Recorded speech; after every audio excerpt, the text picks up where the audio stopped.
Mesdames, Messieurs, bonsoir. C'est encore un honneur et un bonheur d'être en votre compagnie sur Info Télévision. Bienvenue au cœur de votre émission Le Grand Soir. C'est parti pour nos 1h52 habituelles.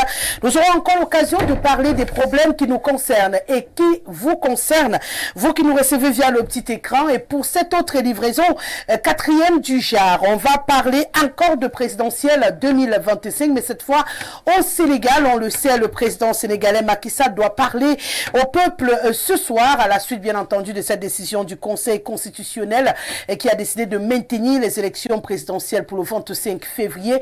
Que va-t-il véritablement se passer? Qu'est-ce qu'il peut encore sortir comme pirouette pour empêcher la tenue de ces élections? On va dire un mot dessus à l'entame de ce rendez-vous. Et bien sûr, il est question d'éplucher par la suite la scène politique camerounaise, un regard croisé de plusieurs générations pour comprendre pourquoi nous avons autant de tensions. Nous allons vers des alliances qui se défait avant même la période électorale. Comment regarder aujourd'hui nos politiques et nos politiciens? On va en parler ce soir. Et bien sûr, la question des démissions nous interpelle. Pourquoi on ne démissionne pas beaucoup au Cameroun?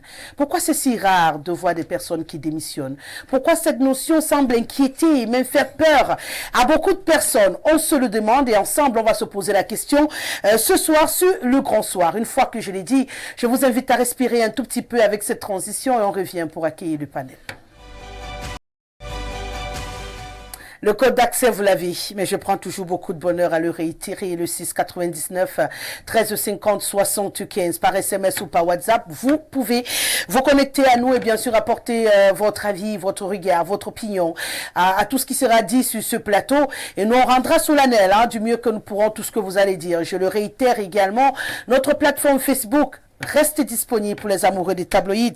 Peu importe où vous vous trouvez en ce moment, vous pouvez également réagir et nous irons bien sûr jeter un coup d'œil sur toutes ces réactions-là. Une fois que je l'ai dit, je vais dire bonsoir à Sylvestre Lebel-Niek qui est avec nous ce soir, secrétaire général de l'Union des populations du Cameroun. Avec lui, on va échanger bien sûr sur tous les sujets qui nous concernent et sur d'autres qui ne nous concernent même pas d'ailleurs. Bienvenue, monsieur le maire. Rosalie Gesselé. Ici, bonsoir.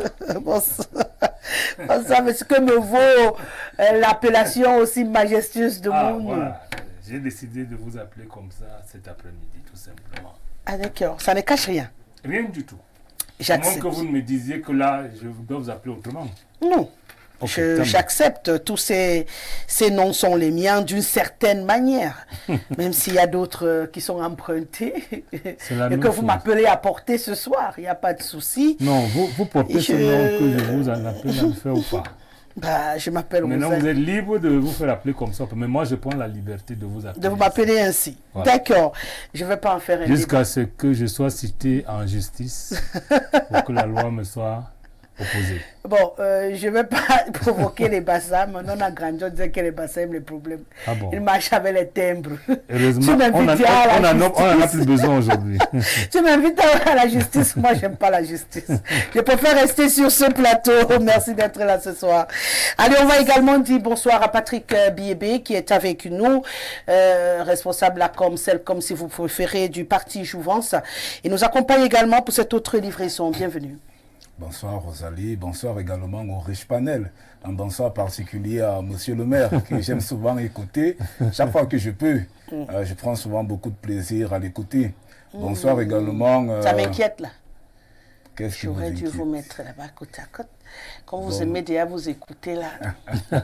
J'espère que ça ne va pas vous empêcher de vous exprimer sur ce plateau. Non. C'est juste une marque d'affection envers... C'est ce que j'ai dit, quand on commence avec les affections au début de cette émission, après on se fait des mamours pendant... C'est le cas où vous dites que vous êtes belle ici, ça fait... Non, loin de là. Ah bon, mais voilà, quel est le problème alors? Aucun. Bon, voilà.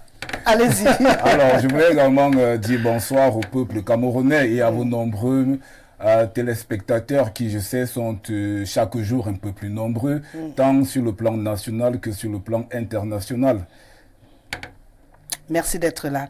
Vincent Ateba est avec nous également ce soir. Il sera la voix de la société civile sur ce plateau. C'est toujours un plaisir de vous accueillir. C'est vrai que c'est la première en 2024. Je vous souhaite donc une bonne et heureuse année 2024. Merci beaucoup, Madame Rosalie Gesselé. Gesselé. Merci aussi également de m'avoir associé à ce groupe de réflexion. Je dirais aussi un vivant bonsoir à mes chers copanélistes. Tu as voulu dire compatriotes. Et un bonsoir aussi à vos millions de téléspectateurs. Et je dirais aussi enfin un vivant bonsoir aussi à mon cher frère ambassadeur Pierre Alain qui se trouve du côté de Banois dans la région de la Damawa. D'accord. On est ensemble. On est ensemble. Je te fais pas peur, non? Ça va. C'est l'effet de la clim. C'est l'effet? Ah, c'est juste la clim. C'est juste la clim. Ah, ok. Donc, ça veut dire que vous allez vous détendre. Tout à fait. Je l'espère. Hein? Ils sont tendus? Parce que non, par où ça? Ils sont tendus. Je ne sais pas de quel côté, mais je ressens la tension dans le studio et je me dois de détendre tout ce qui est tendu. On est d'accord? Bien sûr. Qu'est-ce qu'il y a, monsieur? Et comment? Voilà, je crois que j'ai tout détendu. On peut y aller à présent. On va démarrer du côté du Sénégal ce soir. Je l'ai dit à l'entame de cette émission, puisque j'ai terminé avec vous. Je démarre avec vous, toujours attendu sur ce plateau, l'apôtre Charlemagne Adams. Je le disais tantôt, je suis avec vous. On a vu le ping-pong qui s'est joué ces derniers temps. On a vu Macky Sall appeler à renvoyer, à reporter l'élection présidentielle au Sénégal, très vite soutenu par le Parlement sénégalais, qui a d'ailleurs donné son accord. Et puis, on a le Conseil constitutionnel qui fait une sortie pour dire non. La date ne bouge pas au Sénégal. Quand on a la date, elle reste maintenue, peu importe ce qui se passe autour. Et là, on a cette annonce du président sénégalais qui doit parler au peuple ce soir. Et on a envie de se demander qu'est-ce qui peut encore sortir dans son chapeau pour pouvoir empêcher la tenue de ces élections. Oui, merci pour cette première prise de parole. Déjà, je dirais que la Cour constitutionnelle a saisi premièrement l'occasion de la conjoncture, c'est-à-dire de saisir une preuve de libéralisme au niveau de la société sénégalaise. Là, ça nous a amené à croire également que l'opposition sénégalaise aussi était tellement active.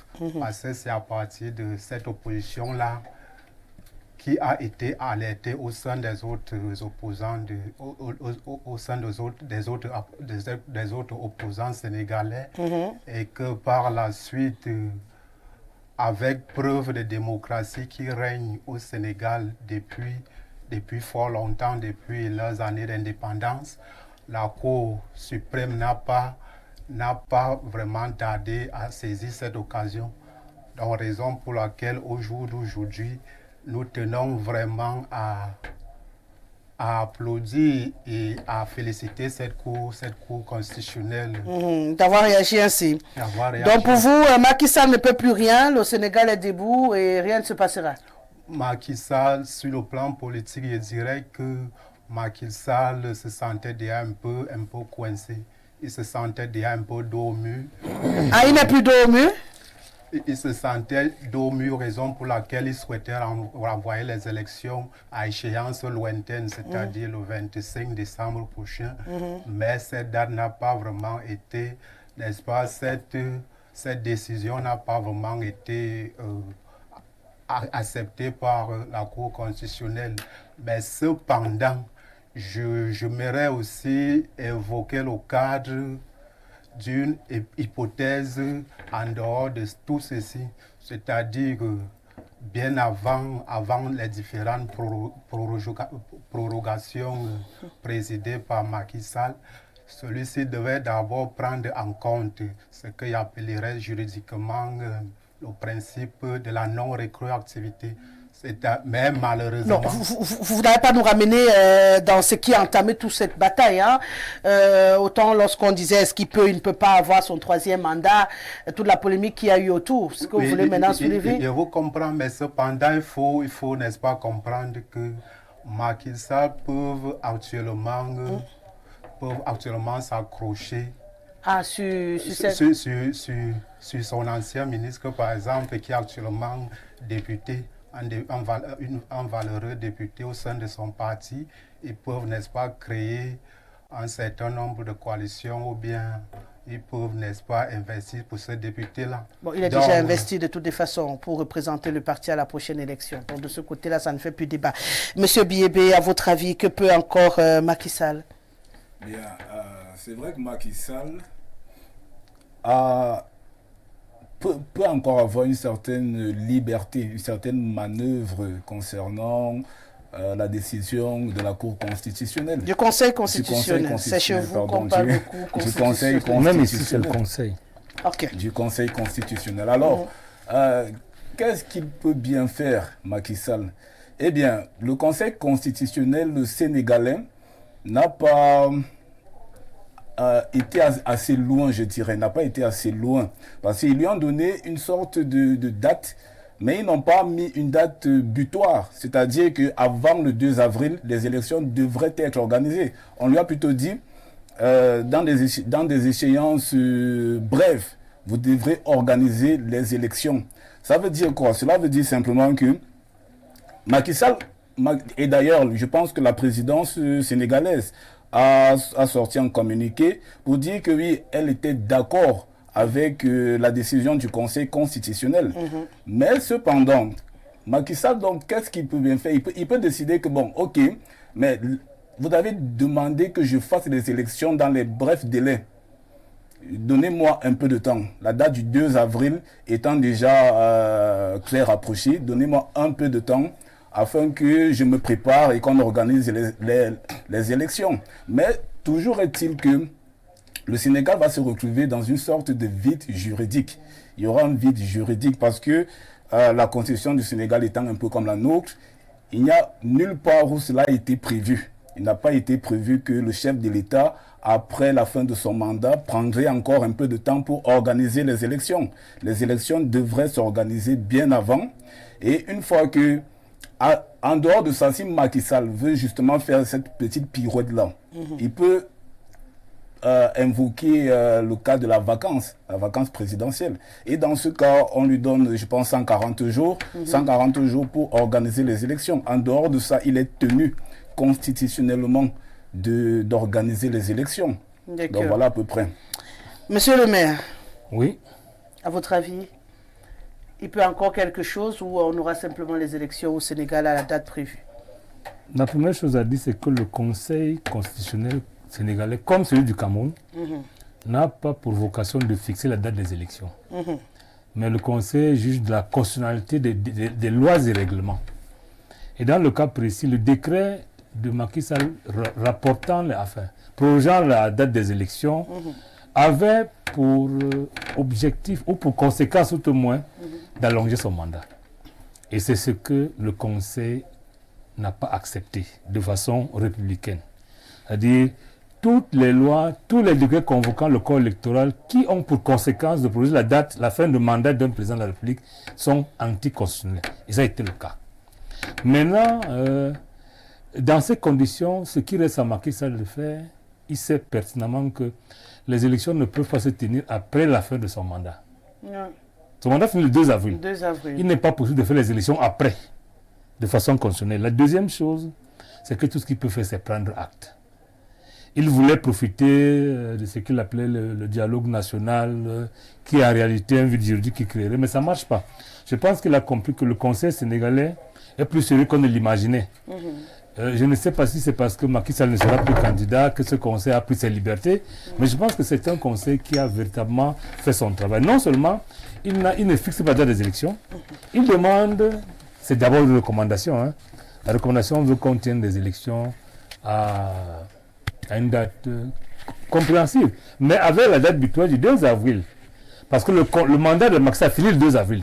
Et l'élection en principe était prévue le 25 février. Doit se tenir absolument avant. Oui. C'est ça le problème. Dans la vacance dont parle mon jeune frère ne peut pas être convoqué dès lors qu'on ne peut pas assurer sa propre vacance. Si Macky Sall démissionne, il y a une vacance de pouvoir, mais ce n'est pas lui qui assure la vacance malheureuse. Donc, Macky Sall, tout ce qu'il peut dire ce soir de façon honnête, il a deux postures. Au-delà de dire, il a à rester républicain, Parce que le Conseil a également dit qu'on ne revient pas sur les candidatures. Il ne peut plus être candidat. Oui, bien qu'il il a fait une entourloupe qui permettait qu'il soit candidat, mais il a voulu jouer au gentleman en disant qu'il en a le droit, mais il y renonce. Il a renoncé définitivement parce que le Conseil ne donne pas l'occasion de revenir sur les candidatures. Maintenant, il a deux choses à faire. Soit il reste gentleman et il dit je prends acte et je m'engage à faire les élections de façon régulière, c'est-à-dire avant le 2 avril. Ou alors, il engage le Sénégal dans un cycle de violence. Il le sait. Les Sénégalais sont un peu plus de... J'allais utiliser un mot qui n'est pas bien. C'est un peuple. C'est un peuple. Oui. Le Sénégal est un peuple. Ce n'est pas une conjonction de populations comme ailleurs. Comme au Cameroun. C'est un peuple. Il sait lui-même que déjà son 3e mandat a été contesté, pratiquement dans le sang. Je ne pense pas qu'il est... Macky Sall est relativement jeune. D'abord, il est même jeune. Il n'a aucun intérêt à plonger son pays dans un bain de sang. Parce que dans tous les cas, je pense qu'il faut qu'il se réécoute lui-même. Il faut qu'il se réécoute. Lorsqu'il était dans l'opposition du temps d'Abdoulaye Wade, il faut qu'il se réécoute et qu'il se dise qu'il ne peut pas le voir faire aujourd'hui ce qu'il condamnait hier. Donc, moi, j'estime pour ma part que Macky Sall va rester républicain parce qu'il a quand même, il faut lui reconnaître la réalité qu'il a travaillé au Sénégal. C'est visible. C'est visible. Mais, comme il n'est pas le seul Sénégalais à avoir envie de travailler, il faut qu'il parte, que les autres aient un nouveau challenge pour faire mieux que lui. Donc, je me résume en disant qu'il a à prendre acte, à organiser des élections avant le 2 avril, ou alors faire autre chose qui plongerait le Sénégal dans un cycle de violence que personne ne devait leur souhaiter. On va accueillir l'apôtre Charlemagne Adam qui nous a rejoint alors qu'on parlait de ce sujet. Bienvenue. Et pendant que vous répondez à mes civilités, dites-moi ce que vous pensez, ce qui se passe au Sénégal. Macky Sall doit parler ce soir. Monsieur le maire trouve qu'il n'y aura pas grand-chose à attendre s'il voudrait rester républicain, si ce n'est prendre acte et organiser les élections avant la fin de son mandat, prévu le 2 avril prochain. À défaut, créer un mouvement qui va créer des troubles au Sénégal. Bénis soient les gens bizarres, les inadaptés, les écrivains, les peintres, les troubadours, tous ceux qui, n'est-ce pas, nous donnent de regarder le monde avec les yeux différents. Bonsoir Madame Guézelé. Ce n'est pas facile de se mouvoir à Yaoundé. Et je l'ai dit à votre arrivée, voilà. Vous n'avez pas pour habitude d'être en retard et j'ai pris sur moi de dire il va arriver. Il y en a qui se posaient des questions. J'ai dit s'il ne pouvait pas être là, il aurait écrit. C'est l'un des rares invités que j'ai qui est droit dans ses bottes. Voilà. Donc vous pouvez continuer sans inquiétude. Sinon je vous aurais viré depuis la Merci Madame Guézelé. Donc je salue tous les révolutionnaires qui sont prêts à prendre le pouvoir au Cameroun, que ce soit en 2025 ou avant. Et déjà, je voudrais saluer comme ça très respectueusement le président Aimé Cyprien Olinga, le guide de la révolution camerounaise. Et ensuite, je voudrais d'abord, tout premièrement, saluer le peuple sénégalais. Vous savez, c'est un peu ça la différence avec ce que quelqu'un a appelé tout à l'heure un accumulat de population. Voilà, des gens qui trouvent un terrain vague comme ça, qui s'installent, et puis personne ne peut, n'est-ce pas, faire quoi que ce soit pour essayer un peu d'améliorer les conditions de vie, parce que chacun dit j'ai le chez moi, parce que si vous claquez très bien un Sawa, il vous dira qu'il est congolais, vous claquez très bien un Toupouri comme moi, il vous dira que non, je suis soudano-sahélien, je peux aller au Soudan, je peux aller au Tchad, ainsi de suite. Donc ça veut dire que personne ne veut se reconnaître camerounais et personne ne veut se battre pour cette nation. Or, dans ma Bible, il est dit clairement que il n'y a pas de plus grand amour que de donner, n'est-ce pas, sa vie pour son prochain. Donc, je pense que les Camerounais devraient cesser un peu ce thème-là. Je veux voir mes enfants grandir. Parce que ça ne sert à rien quand on voit ses enfants grandir dans la misère, dans la souffrance. Il faut être un papa méchant pour accepter ça. Vraiment, quand on n'arrive pas à scolariser nos enfants, quand on n'arrive pas à les nourrir, quand on n'arrive pas à les responsabiliser, beaucoup des enfants qui ont aujourd'hui près de plus de 35 ans, qui vivent encore sous le toit des parents, c'est un peu ça. Et nous voyons au sommet de l'État des gens qui sont là, qui cumulent les 75 ans, les 70 ans, qui sont en plus de ça des cumulards et qui n'arrivent pas à travailler pour pouvoir donner aux Camerounais de pouvoir avoir une vie meilleure. Donc je salue le peuple sénégalais. C'est un peuple qui a été capable de descendre dans la rue très rapidement et dire à M. Macky Sall stop. Et nous pouvons aussi remercier aussi le président du Conseil constitutionnel de ce côté-là, il ne ressemble pas à celui-là qui est ici, qui parle toujours d'irrécevable, irrécevable, irrécevable, à n'en point finir. Voilà un vrai conseil constitutionnel qui peut dire le contraire de ce que pense, n'est-ce pas, le président de la République. Donc, après avoir salué ce président du Conseil constitutionnel, je voudrais donner mon point de vue en disant à M. Macky Sall que ça ne sert à rien. Les Sénégalais sont déjà résiliés, ils veulent changer de président, donc ça ne sert à rien en prenant la parole ce soir, vraiment qu'il évite les discours politiciens, qu'il parle au peuple et qu'à la fin, n'est-ce pas, de son mandat qui s'achève d'ici quelques jours, qu'il puisse être libre de vivre tranquillement au Sénégal avec femmes et enfants. Vraiment qu'ils ne prennent pas le chemin des dictateurs qui meurent toujours en exil.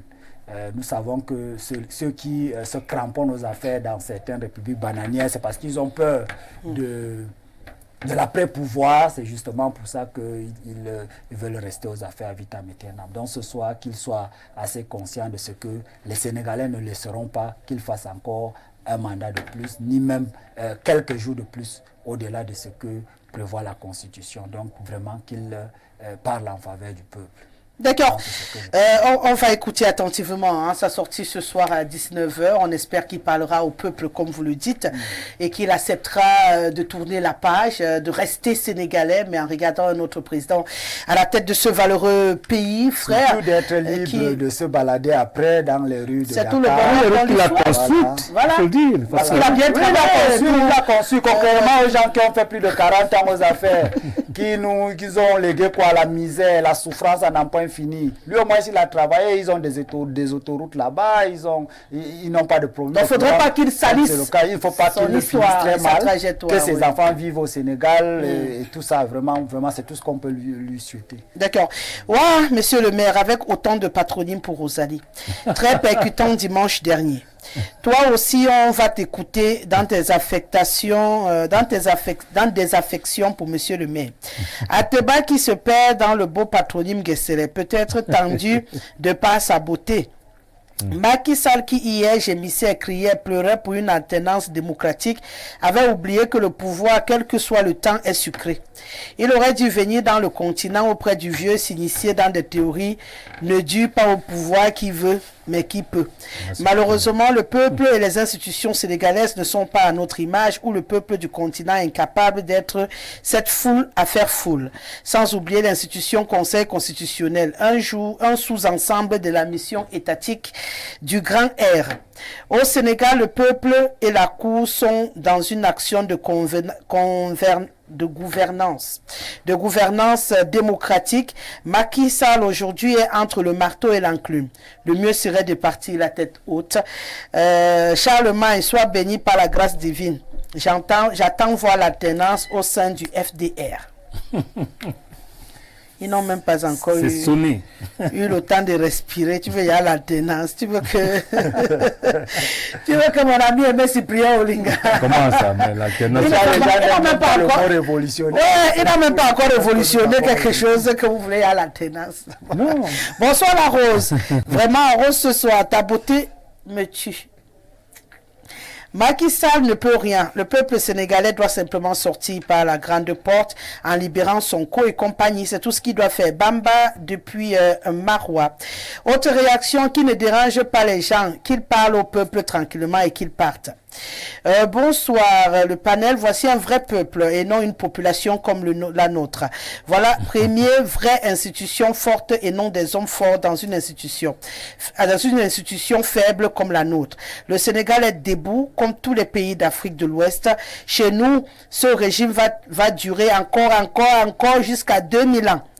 Parce qu'on n'a pas un peuple, mais une population même traître, affamée et tribaliste dans l'ADN. Allons seulement. Hakim, depuis Garoua, on l'a compris, le principe de tout le monde est que Macky Sall ce soir s'en aille tranquillement. Bonsoir madame et à votre panel. Macky Sall a une seule chose à faire, organiser les élections avant le 2 avril prochain, parce que l'annulation de son décret par le Conseil constitutionnel veut dire clairement que le calendrier électoral doit être respecté et les Sénégalais n'étant pas les Camerounais, le Sénégal risque d'entrer dans un cycle de violence très dommageable. C'est Constant Ambela qui nous écrit. On va poursuivre en souhaitant bien sûr que tout se passe bien Après le discours de ce soir, on va parler donc de notre scène politique. J'ai terminé avec vous tout à l'heure, je démarre avec vous.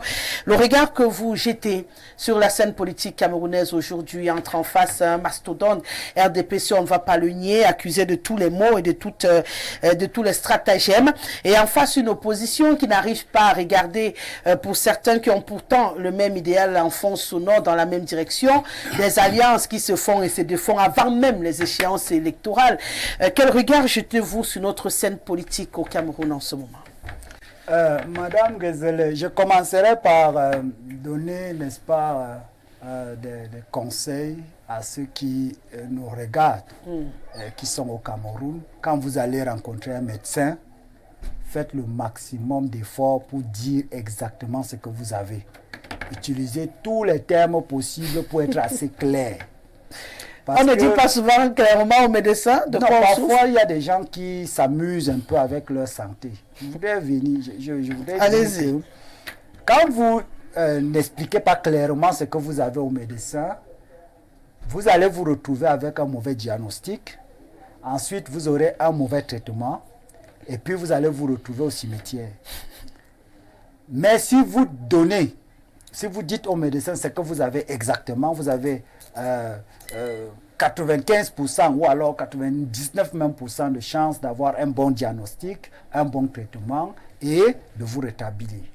Maintenant, la politique au Cameroun, c'est quoi? Ce que nous pouvons penser de la politique camerounaise, c'est quoi? C'est qu'en réalité, au Cameroun, nous avons un parti qui est au pouvoir, qui a ses alliés, parce que lui-même ne gouverne pas seul.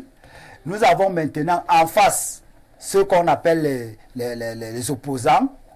Et qu'on est aujourd'hui en train de dire, non, ils doivent s'entendre. Ils doivent se coaliser, ils doivent former des alliances, ils doivent faire ceci. Non, comme ils refusent là, ça veut dire qu'en 2025, Paul Biya sera encore réélu. Comme si Paul Biya a souvent été régulièrement élu. Parce que je ne comprends pas ce que les Camerounais... Ou bien on a souvent, c'est le vin qui est parti dehors avec les whisky en sachet là qui dérange les gens. Ou bien est-ce que véritablement les Camerounais, à un moment donné, peuvent s'asseoir et donner le vrai bilan, n'est-ce pas, de notre politique. Vous voyez, déjà M. Biya, que ce soit... une coalition qui pourrait peut-être fabriquer un candidat unique de l'opposition ne peut jamais battre M. Biya. Même pas magie, même pas extraordinaire. Parce que M. Biya a sa constitution, M. Biya a son armée qu'il a embourgeoisée, M. Biya a son conseil constitutionnel, M. Biya a tout ce qu'il faut. Il a les chefferies traditionnelles entre ses mains. Il a tous les leviers pour lui permettre de rester au pouvoir tranquillement. Donc, M. Biya ne peut pas perdre les élections. Allez même ramener Barack Obama ici au continent, il va perdre les élections. Le Christ vient avec ce code électoral au Cameroun, il va encore perdre les élections comme il avait perdu devant Barabas. Donc, vous voyez, c'est un peu comme ça. Parce que justement, M. Biya est dans la logique de rester au pouvoir éternellement. Donc, au Cameroun, ce que nous pouvons dire aujourd'hui, n'accusons pas l'opposition. Ne soyons pas trop pressés de dire pourquoi les gens ne veulent pas s'aligner derrière Kamto, pourquoi les gens ne veulent pas s'aligner derrière le professeur Bilé. Ce que nous devons constater, c'est que ça ne sert à rien de chercher même aujourd'hui, parce que moi qui parle sur ce plateau au nom du FDR, nous sommes sur une plateforme avec le MRC. Donc ça veut dire que si le MRC va à gauche, nous allons aller à gauche avec le MRC. S'il va à droite, nous allons aller à droite avec le MRC. Mais nous faisons ça juste pour prendre l'opinion publique à témoin. Parce qu'il ne faudrait pas que demain on dise que non, quand on faisait les choses, vous étiez où? Vous étiez désolidarisés. Alors donc aujourd'hui, ne venez pas pleurnicher. Donc il faut quand même que... En d'autres termes, on a une opposition qui fait des alliances sans grande conviction. Non, on ne peut pas avoir de conviction. Si au moins on était dans un système démocratique, on pouvait s'attendre à ce que les gens... Parce qu'aujourd'hui, même si vous avez un seul candidat, comme par magie, à moins peut-être 30 jours, le NDPC va vous fabriquer 10 autres candidats. On va sortir du chapeau plusieurs candidats. On va C'est pas un procès d'intention que c'est vous pas faites. un procès d'intention. Les gens vont avoir même des signatures, il y aura même des candidatures, comment vous appelez souvent ça, des candidatures indépendants. Ils vont avoir toutes les signatures possibles, avoir les moyens pour payer la caution. C'est que nous qui avons plus de 2 décennies à faire la politique au Cameroun n'avons pas. Parce que si aujourd'hui il faut que le FDS se présente aux élections, il nous faut de l'argent. Donc on a suffisamment tout bloqué que aujourd'hui nous n'avons pas les moyens. Donc ce que nous recherchons maintenant, parce que même nos amis qui sont à l'extérieur ne peuvent pas nous soutenir, parce qu'on a interdit cela et nous sommes très respectueux de la loi. C'est pas que nous ne pouvons pas aussi jongler comme les autres. Donc maintenant, ce que nous pouvons dire, c'est que laissez le professeur Kamto, laissez le professeur Bilé dans ce qu'ils sont en train de faire. C'est aussi important de faire, ça permet aussi à ce que les autres qui sont à l'extérieur pensent quand même qu'au Cameroun, il y a l'opposition. Mais en réalité, ce que le Cameroun veut aujourd'hui, ce que le Cameroun attend aujourd'hui, c'est ce qu'on appelle la transition. D'accord. La transition politique, et c'est ce qui s'est passé. Par exemple, au Gabon, ils sont dans leur transition, et au Burkina, ils sont dans une transition politique. Au Mali, c'est la même chose, parce que là-bas, ils ont eu une armée qui, à un moment donné, s'est levée pour dire que ça va. Donc, vous comptez dessus aujourd'hui? Aujourd'hui, chez nous, ici au Cameroun, c'est impossible, puisque les généraux ont des châteaux avec piscine, ils sont à l'aise, ils sont milliardaires. Ils ne peuvent pas aujourd'hui penser à pouvoir se lever contre ce régime pour dire que ça va comme ça. Et ceux qui sont aujourd'hui au niveau des chaufferies travaillent pour que le régime reste en place. Moi qui vous parle, mon oncle est chef, il ne jure que par le président Paul Biya, parce qu'aujourd'hui quand même, il a un maigre 50 000 qu'on lui donne tous les mois. Donc, ça veut dire qu'aujourd'hui, il ne peut pas aller dire autrement. Donc, je pense que pour qu'on soit sérieux dans ce pays-ci, il faut parler plutôt de transition. Nous, au Front démocratique des révolutionnaires, nous pensons qu'on peut élire quelqu'un qui peut faire peut-être 5 ans pour mettre, n'est-ce pas, les institutions sur place et, n'est-ce pas, permettre à ce que il y ait une élection transparente. Ok, je reviens vers vous pour les propositions de sortie de crise, hein, parce que moi je vais appeler ça comme ça. On a une scène politique sclérosée, je ne sais pas, peut-être statique, qui fait du statu quo, peut-être immobile, d'après ce qu'il nous dit l'apôtre Charlemagne Adam. Pour lui, on a en face une mastodonte, bon, je ne vais pas dire rempli de trucage, je vais dire qui a tout en sa faveur. Tout en sa faveur. Le légal et l'illégal même, en sa faveur, pour ne pas lister tout ce que vous avez dit, qui est en même temps capitaine, coach, joueur, arbitre, voilà. Dans ce match organisé pour il a mis la VAR, qui est le Conseil constitutionnel. Et en face, ça me réussit à me faire rire, apôtre. Et en face, on a une opposition qui, pour lui, n'a aucune chance et fait de la gesticulation sur la scène politique aujourd'hui au Cameroun, parce que rien n'est possible pour eux au regard de ce qui se passe. Madame Gisele, je viens d'entendre le discours le plus pessimiste que j'ai entendu. Je suis entré en politique en 91. Je suis pessimiste quelquefois. Moi aussi, je bats des records. Mais le discours que je viens d'entendre là devrait finir par la démission. C'est-à-dire, lorsqu'on a fait ce tableau-là, on doit quitter la politique. Ouais. Et il y en a un qui l'a quitté. Il y a quelqu'un qui a créé un parti, l'esprit de 48. Hey! Ah bon, voilà. Il avait dit, permettez Madame Gisele. C'est son nom que je suis en train de chercher. C'est mon beau-frère. Il avait dit que si Biya est vivant après octobre 2023, il quitte la politique. Je ne sais pas s'il l'a quitté, mais en tous les cas, il est plus visible. Donc je pense que mon frère, apôtre, devrait finir par dire que, comme c'est comme ça, je quitte. Mais, en lui, il a la liberté de dire ce qu'il veut. Ce que je voudrais, par esprit de républicain, ne pas du moins enlever de son discours, on peut parler des généraux, on peut parler des militaires, mais on ne doit jamais dire l'armée de Biya. Jamais. Parce que l'armée est une institution. Si Biya a son armée, ça veut dire que nous sommes finis. Peut-être c'est ce qu'il veut dire, que nous sommes finis. Je voudrais dire qu'il y a certainement des militaires qui sont en bourgeoisie. Paul Biya a certainement des militaires qui sont d'accord avec lui. Mais l'armée doit rester l'armée du Cameroun. C'est le principe. La deuxième chose, c'est que je ne peux pas croire qu'aujourd'hui, il n'y ait rien à faire.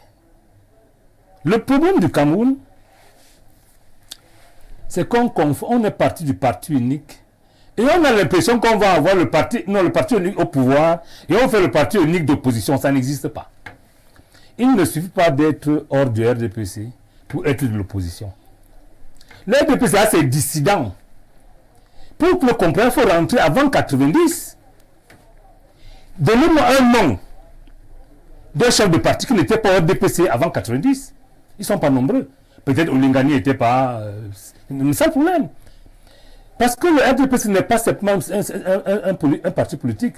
Le RDPC, c'est un ensemble à la fois politique, administration et autres. Il n'y a pas dans l'opposition, ce que vous appelez l'opposition camerounaise, quelqu'un qui n'a pas participé à construire le système actuel. Il n'y en a pas un seul. De Foundi à Kamto, en passant par Bilé et autres. Ce n'est pas possible. Et c'est ça le vrai problème. Lorsque la démocratie multipartiste, il faut le préciser, arrive en 90, les gens sont libres. Ils savent bien qu'il y a un parti qui s'est toujours battu contre le système. Si vous créez un parti aujourd'hui, le 22 février 2024, non? Ça sous-entend que vous n'avez pas trouvé votre compte dans les 400 partis qui existent. Et donc vous êtes opposé à ces 400 partis. Sinon, adhérez à un parti qui existe déjà. Donc les gens ont créé des partis, ils ont multiplié pour faire le chantage à leur ancien parti, en se disant que bon, quand je viens de solidariser, on me nomme comme un monde. Non, voilà le problème. On se retrouve donc, on n'arrive pas à identifier qui est véritablement de l'opposition. Voilà le véritable débat. Ne demandez pas aux gens qui ne peuvent pas s'entendre à s'entendre. Et c'est le dilemme. Vous ne pouvez pas mettre des gens qui hier étaient ensemble. Ils ont quitté le bateau, chacun pour ses raisons, soit parce que je n'ai pas eu le poste, soit parce qu'on m'a grondé, soit parce que je ne suis plus d'accord. Mais je ne dis pas, c'est pas condamnable, hein? Mais ils étaient ensemble hier. Ils ne sont pas opposés au système. Ils veulent remplacer Biya. Ce n'est pas ça l'opposition. Remplacer Paul Biya n'est pas être opposant. Vous êtes opposé à Paul Biya, mais le système qui nous gouverne ne s'appelle pas Biya. Il est plus profond que ça. Et c'est pour ça. La seule chose sur laquelle je peux être d'accord avec lui, c'est que le système en place est plus vaste qu'on ne l'imagine. Il y a dans les 400 partis politiques, je ne suis pas qu'il y ait 2 partis d'opposition. Wow. Non, je ne suis pas sûr. Bon, je suppose que l'UPC est en tête. Vous n'avez pas le supposé. Vous n'avez pas le supposé. Le second parti, donc, qui serait dans ce listing de 2, c'est lequel? Je ne peux pas savoir. Mais je dis, je ne suis pas sûr. Quand même que vous n'êtes pas sûr qu'il y a plus de 2. Oui. D'accord. Et c'est ça le problème aujourd'hui. Et c'est pour ça qu'il vous dit, même si vous arrivez à conglomérer quelques partis, là, ça s'appelle sur le plan communautaire et autres, le RDPC, qui n'est pas qu'un simple parti, qui est un ensemble de partis d'administration, va sortir même 20 partis, donc il n'y aura jamais un candidat face à Paul Biya. Mais ce qu'il faut reconnaître, lorsqu'on fait l'arithmétique politique, on se rend compte que le président Biya n'a jamais été élu avec plus de 2,5 millions d'électeurs. C'est ça l'arithmétique politique. Ça veut dire que les autres qui ne votent pas, qui ne s'inscrivent pas, peuvent constituer une masse critique. Maintenant, l'entente qui est possible entre les dissidents à Paul Biya et les quelques rares partis d'opposition, pourquoi moi, l'UPC, je prends un cas? Je viendrai candidater à Kolofata où je n'ai même pas 5 représentants. Pourquoi? Je devrais soutenir, même à la télé seulement, le parti qui est plus proche de Kolofata. Je dis n'importe quoi. C'est valable pour l'Est, pour le Nord, pour le Sud. Mais nous voulons en réalité être partout. Et en voulant être partout, nous faisons la politique de Paul Biya. Je dis, ceux-là qui appellent à s'unir. Bilé, c'est qui? Il faut poser la question. Qui est M. Bilé? Qui est M. Kamto? Je suis désolé de parler des hommes, moi j'aime pas parler des gens, mais j'ai dit, on passe par là pour l'histoire. Bien sûr. Le véritable aujourd'hui, c'est une impossibilité de croire qu'il y aura un jour dans ce pays un candidat de l'opposition. Si on s'entend pas sur le thème opposition, comment peut-on trouver un candidat de l'opposition? Maintenant, ce qui pourra sauver à un moment donné, c'est que la démocratie va en s'améliorant. Et la forme d'améliorer la démocratie, c'est lorsque les alliances sont banalisées, que ce n'est plus de la trahison. Vous savez bien qu'aujourd'hui, il vient de vous dire que pour lui, et c'est très grave, le MRC va à gauche, il va à gauche, sans conviction. C'est lui qui l'a dit pour moi. Ils vont à droite, il va à droite, sans conviction, parce qu'il ne croit pas. En réalité, parce sans conviction, vous ajoutez quelque chose. Ce n'est pas moi qui ai ajouté. Et vous dites que, parce que vous savez qu'il n'y aura rien. Comment peut-on adhérer à un processus en sachant d'avance qu'il n'y aura rien? Monsieur le maire, avant les Je pensais élections qu'on avait la parole encore, Madame présidentielles, Boutelé. avant les élections présidentielles de échanger, 2018, c'est pas- nous avons dit au président Kamto, monsieur le président, ça ne sert à rien d'aller aux élections. Parce qu'on ne peut pas gagner monsieur Biya aux Et élections. vous lui avez proposé quoi? Nous avons, moi j'étais particulièrement dans la salle, j'avais dit à monsieur Kamto que marcher même ici là dehors pour réclamer l'eau, l'électricité. Bon, maintenant, je vais ça revenir ne un peu donnera sur tout ça, absolument parce que ça, c'est rien. l'histoire. La seule chose que nous pouvons faire aujourd'hui en tant que population camerounaise, c'est de marcher pour le départ de monsieur Biya. C'est ce que moi j'avais demandé à l'époque. Et monsieur Kamto n'avait pas commenté cela. Et entre-temps, ils sont allés aux élections, on lui a donné la deuxième place. Toute l'avocature s'est retrouvée devant le Conseil constitutionnel, devant un président inébranlable, qui avait dit irrécevable en un point Ce final. n'est pas vrai. Aujourd'hui, on a essayé, on a contesté les élections, ça ne donne pas. J'écoutais encore. Contester, ça ne donne pas. Non, vous vous allez contestez à la avec quoi? république aux élections, ça ne donne pas. On vous proclame, on déclare. Madame Bessélé. Bon, je préfère intervenir. s'entendre, il faut Maintenant, il nous a rejoint quand il a refusé d'aller aux élections. S'il vous plaît, je préfère intervenir. Parce qu'on est là également pour instruire les gens qui sont à la télé. Si je vous laisse dire ce que vous dites, ça signifiera en français que M. Kamto avait gagné les élections. Ce n'est pas possible. Pas vrai. D'accord. Madame, Je chute avec lui et je vous permets de continuer Merci. votre développement. Il est parti et tout le monde le sait, ce qu'il est parti faire là-bas. Et là- L'avantage qu'on a eu, c'est que pour la première fois dans l'histoire du Cameroun, on a au moins eu une contestation avec des avocats. On a vu qu'au Cameroun, Oui. on peut avoir ce type de discussion. Je n'ai pas pris l'habitude de couvrir beaucoup d'élections au Cameroun. Oui. Mais celle-là particulièrement, j'ai été impliqué dans la couverture à un degré où, même si on me réveille à minuit, M. Kamto n'avait pas gagné cette élection. Là, c'est moi qui le dis. Bon, maintenant, la suite de vos batailles... Nous qui l'avons voté, nous estimons que vous il a gagné les élections. Lui-même était convaincu Mais qu'il a c'est gagné pas- les élections. oui, il était Mais convaincu. la victoire a été attribuée à Non, la M. victoire Biya, n'a pas été attribuée. qui, Les n'est-ce chiffres- pas, à la suite, a donné la deuxième position au MLC, non. la troisième position au PCRM, non. la quatrième position au SDF. Apôtre, Oui. je ne vais pas faire ce procès aujourd'hui. D'accord. Voilà, je ne vais pas faire ce procès parce qu'on va tourner en rond et ça ne servira à rien. Pour l'instant, ce qui est là, vous avez 2025 pour changer la donne. Si vous êtes sûr que tout avait été fait ainsi et qu'il y a eu erreur, rectifiez le tir en 2025. Pour Avec l'instant, le même système. Pour l'instant, dans ce cas, vous voulez donc qu'on dise comment quelqu'un a gagné dans un système où vous me dites qu'il est impossible de gagner. C'est la contradiction ce que vous dites. Donc, on va avancer. Merci, madame On ne va pas Bessélé. s'amuser à la contradiction. Si quelqu'un dit on ne peut pas gagner avec ce système, vous ne pouvez pas affirmer donc avec le même système quelqu'un a gagné. Voilà. Ça n'a aucun sens. Je voulais Donc, on va attirer avancer. votre attention Allez-y. sur l'inconsistance intellectuelle de certains hommes politiques. Vous ne pouvez pas décrire ce système tel que je viens de l'entendre de la part de mon ami apôtre et dire après que vous avez gagné les élections. Vous avez dit que c'est une impossibilité. Mais la pire des choses, mais c'est ça le problème. Deuxième chose, nous avons tous suivi les plaidoiries. À aucun moment, nous n'avons toujours que des incantations. Lorsqu'on conteste, il y a au moins un PV, même faux. Lorsqu'on conteste les élections, il faut au moins avoir un PV. Quand on remet en cause, on ne les a pas vus jusqu'aujourd'hui. Et je viens d'écouter encore ce matin, j'ai retrouvé dans YouTube, Maître Ndoki. Je l'ai écouté qui dit à Douala, elle connaît les résultats parce qu'ils ont suivi. Même si quand on te dit qu'il a gagné, tout le monde rêve parce que même elle n'a pas les résultats à ce moment-là. Donc ce n'est pas ça le débat. Le débat vient d'un principe que j'entends développer depuis un certain temps qu'on appelle la transition.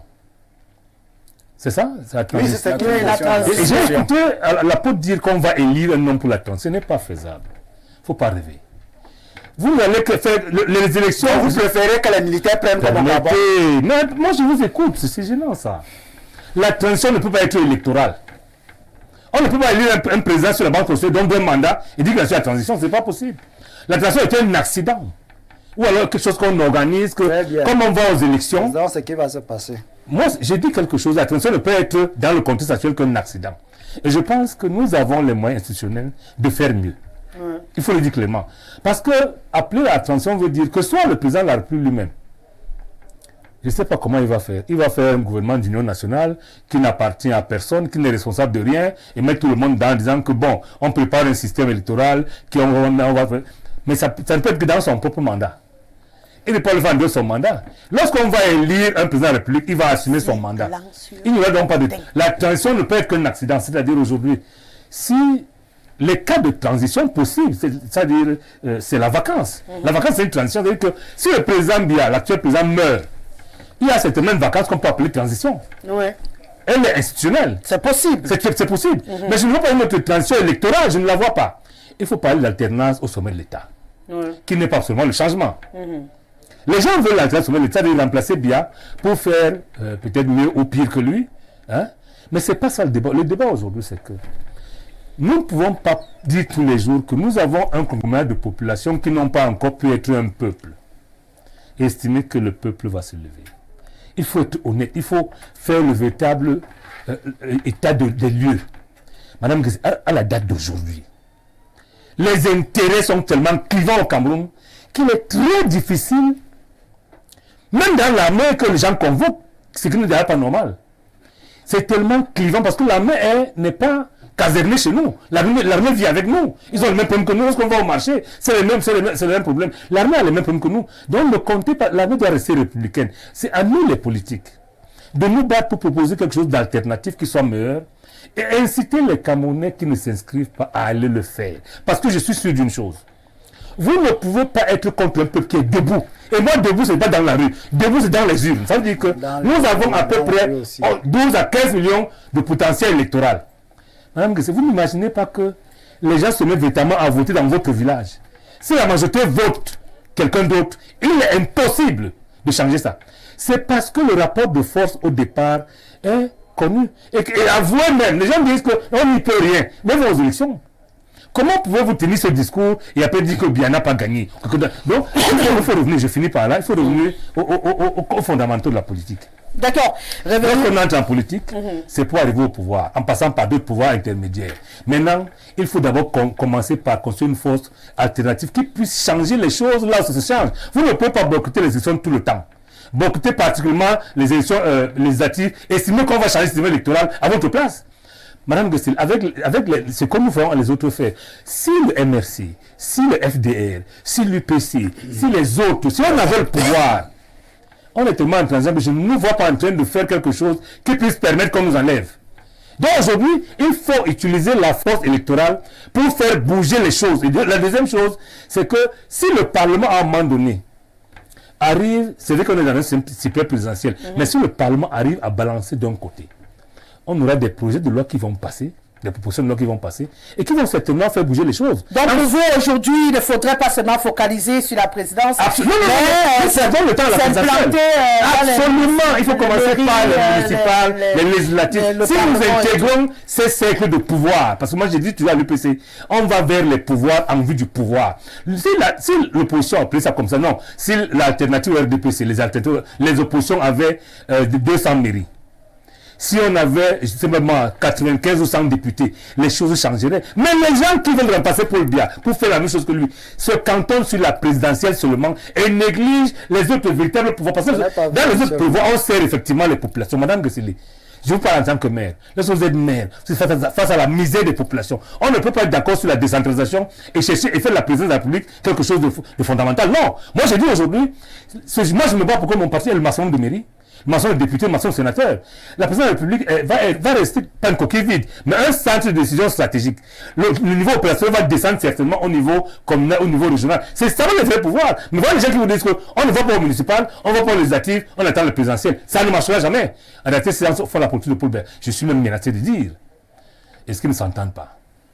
Beaucoup de questions, et les Camerounais se les posent avant 2025, monsieur Biyebe. On parle d'alternance, de transition. On a une partie de cette opposition, bon, même si monsieur le maire... De 16 oppositions. D'accord. De 16 oppositions, oui, je suis d'accord, puisque même s'il a réduit les vrais opposants à tête de partis au Cameroun, on a un véritable souci. C'est qu'il relève n'est pas totalement à balayer, puisque on a vraiment ces gens qui ne parlent que de présidentiel. Oui, et pourtant, tout le pouvoir pour diriger ce pays, on a besoin des lois, on a besoin de faire valider des décisions, on a besoin que cette décentralisation finisse par prendre forme et que le peuple ressente, j'allais dire la population camerounaise pour l'instant, ressente, oui, il faut bien suivre le mouvement. Les populations ressentent un tout petit peu ce qui se fait dans ce pays. Et là, on est dans une scène politique à multiples casquettes qui jusqu'ici ne donne pas satisfaction. On n'a pas vu les gens se mettre ensemble législative, c'est quoi cette histoire? Un son de cloche qui puisse rassurer les uns et les autres avant 2025. Qu'est-ce que vous proposez au regard de cette scène politique que nous avons? Bien, Rosalie, permettez-moi d'abord de m'offusquer face... vous avez le droit de vous offusquer de tout ce que vous voulez. Aux propos tenus, n'est-ce pas, par mon cher aîné, l'apôtre.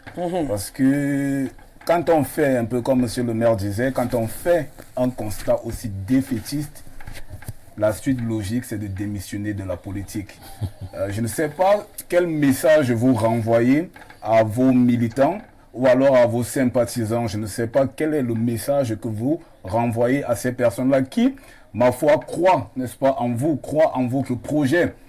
Alors, dernièrement, je lisais un article de l'Institut national de la statistique sur le recensement général de la population de 2006, paru en 2010, où on disait que les populations de moins de 25 ans étaient à peu près à 60%, et que les populations de 65 ans et plus étaient à peu près à 5%, si je ne me trompe pas. Alors, le constat, il est clair. 60% de jeunes contre 5% de vieux, il faut le dire, non, n'ayez pas peur. De grabataires, c'est pas un crime d'être vieux. Avec une trentaine de pourcents d'adultes. Oui, avec une trentaine de pourcents d'âge intermédiaire. Voilà. Alors, comment donc comprendre que ces 60% plus les 30 autres pourcents soient dominés par 5% seulement de la population, par 5%. Nous sommes des républicains dans le parti Jouvence. Ce que nous proposons, ce que nous disons toujours à nos militants, ce que nous disons toujours aux populations, allez vous inscrire sur les listes électorales. Laissez le débat sur le code électoral, quoi qu'il est important, mais laissez ce débat. Laissez le débat sur l'alternance au sommet de l'État, sur les transitions, sur les alliances de partis politiques. Laissez ce débat. Votre travail, votre rôle de citoyen, c'est de vous inscrire sur les listes électorales. Le moment venu, allez voter et sécuriser votre vote. Voilà l'essentiel. Lorsque vous avez fait cela... Mais allez voter qui? Allez voter. On vous vraiment venu. Ah d'accord. Vous verrez, voilà. Puisque le moment venu, les candidats vont se déclarer. Absolument. Et vous aurez le choix, vous aurez votre choix. Même si monsieur le maire a dit qu'il n'y a que deux, peut-être deux. Oui, il y a deux. Je comprends, mais je comprends qu'ils mettent en avant l'UPC, ça je comprends. Néanmoins, le moment venu, les populations iront voter. Alors, il y a également une chose qui m'a heurté lorsque l'apôtre parlait, il a parlé de transition. Et c'est comme monsieur le maire disait, la transition est en réalité un accident politique. Lorsqu'il y a transition, c'est que les mécanismes républicains ont échoué. Il faut se le dire. Et actuellement, ils n'ont pas échoué.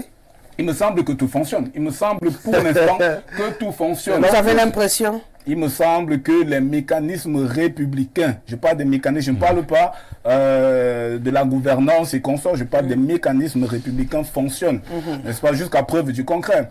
Et d'ailleurs, il y a celui qui dit soutenir, a tenté de nous prouver le contraire, mais il a échoué. Donc on estime que ces mécanismes-là fonctionnent. Alors, lorsque vous demandez donc que l'armée prenne la situation, vous appelez, n'est-ce pas, il n'a pas été clair à ce sujet. Non, mais il a subodoré. Il a subodoré cela. C'est que vous appelez à un coup d'État en espérant que l'armée prendra votre responsabilité en tant qu'homme politique. Vous êtes responsable, n'est-ce pas? Et même devant l'histoire, en tant qu'homme politique, vous serez tenu pour responsable. Lorsqu'il y a transition, c'est que les hommes politiques, les mécanismes républicains, tout le monde a échoué. Et dans ce cas, l'armée donc prend d'autres responsabilités qui ne sont pas les siennes. Est-ce que dans l'environnement actuel, on ne serait pas tenté d'y penser quand même? Pour l'instant, on n'a pas... Ce serait un crime d'y penser. Madame, pour quel intérêt l'armée que vous dites en bourgeoisie va prendre le pouvoir? C'est pourquoi je demande. Parce que vous dites qu'elle est embourgeoisée. Oui, c'est ça. Pourquoi? Puisque les s'il vous plaît, je suis avec M. Biébi. Et je repose ma question parce qu'il a dit que ce n'est pas envisageable. C'est pourquoi je demande si dans l'environnement, s'il vous plaît, je suis avec M. Biébi. Qu'est-ce qui est difficile dedans à comprendre? On échange. Je demande, oui, là je suis encore avec lui. Je n'ai même pas posé ma question que vous répondez à sa place. C'est compliqué. Vous avez le droit d'échanger quand il prend la parole. Là, c'est encore moi qui parle, mais vous échangez aussi bien avec moi. Oui. Non, je voulais dire que dans l'environnement où on est, c'est hyper sérieux ce que nous sommes en train de dire ici aujourd'hui.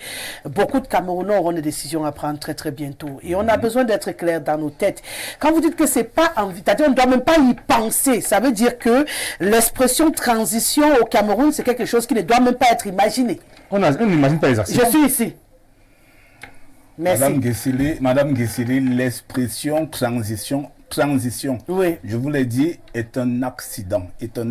Pour le moment. On ne peut pas le déclencher. Pour le moment, à moins, n'est-ce pas, que le peuple prenne ses responsabilités, soit en descendant dans la rue, mais en tant que républicain. Vous ne souhaitez pas. Dans mon parti, nous sommes des républicains, c'est quelque chose que nous ne souhaitons pas. Nous ne souhaitons pas, parce que nous estimons justement que le peuple n'a pas encore tout essayé.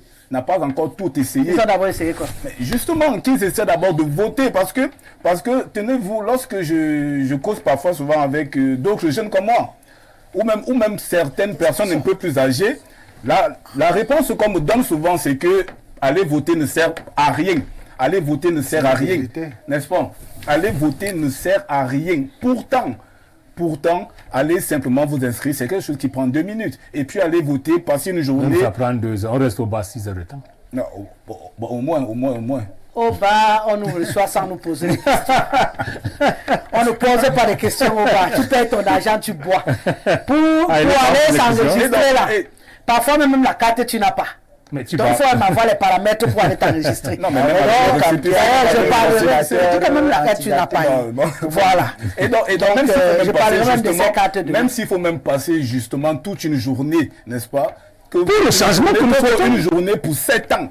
Pour 7 ans. Que vaut une journée pour 7 ans? Si vous perdez une journée, n'est-ce pas? Et que les autres 7 années qui suivront, vous serez bien. D'accord. Pourquoi ne pas sacrifier ces... Donc les gars, allez vous inscrire, c'est ça le message. C'est le message, allez vous inscrire. Sur les listes électorales.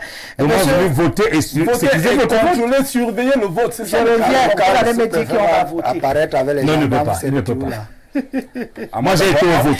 Monsieur Vincent Ateba, vous êtes confiant pour la suite? Ça vous parle, tout ce que vous entendez sur ce plateau, transition, alternance? Qu'est-ce qui vous parle, vous, en tant que citoyen? Puisque vous ne faites pas partie des politiques qui sont sur le plateau, vous êtes le regard de la société civile. Ça vous parle? Très militante. Bien, je dirais... Très militante. Bien, je dirais ici qu'on est en phase là de 3 camps. Non, ne jugez pas les camps sur le plateau. Regardez l'environnement politique. Parce que si vous voulez juger chaque camp ici, vous allez commencer à faire leur procès et ce n'est pas l'objet du débat. On parle de la scène politique, on ne parle pas des différents partis politiques sur ce plateau.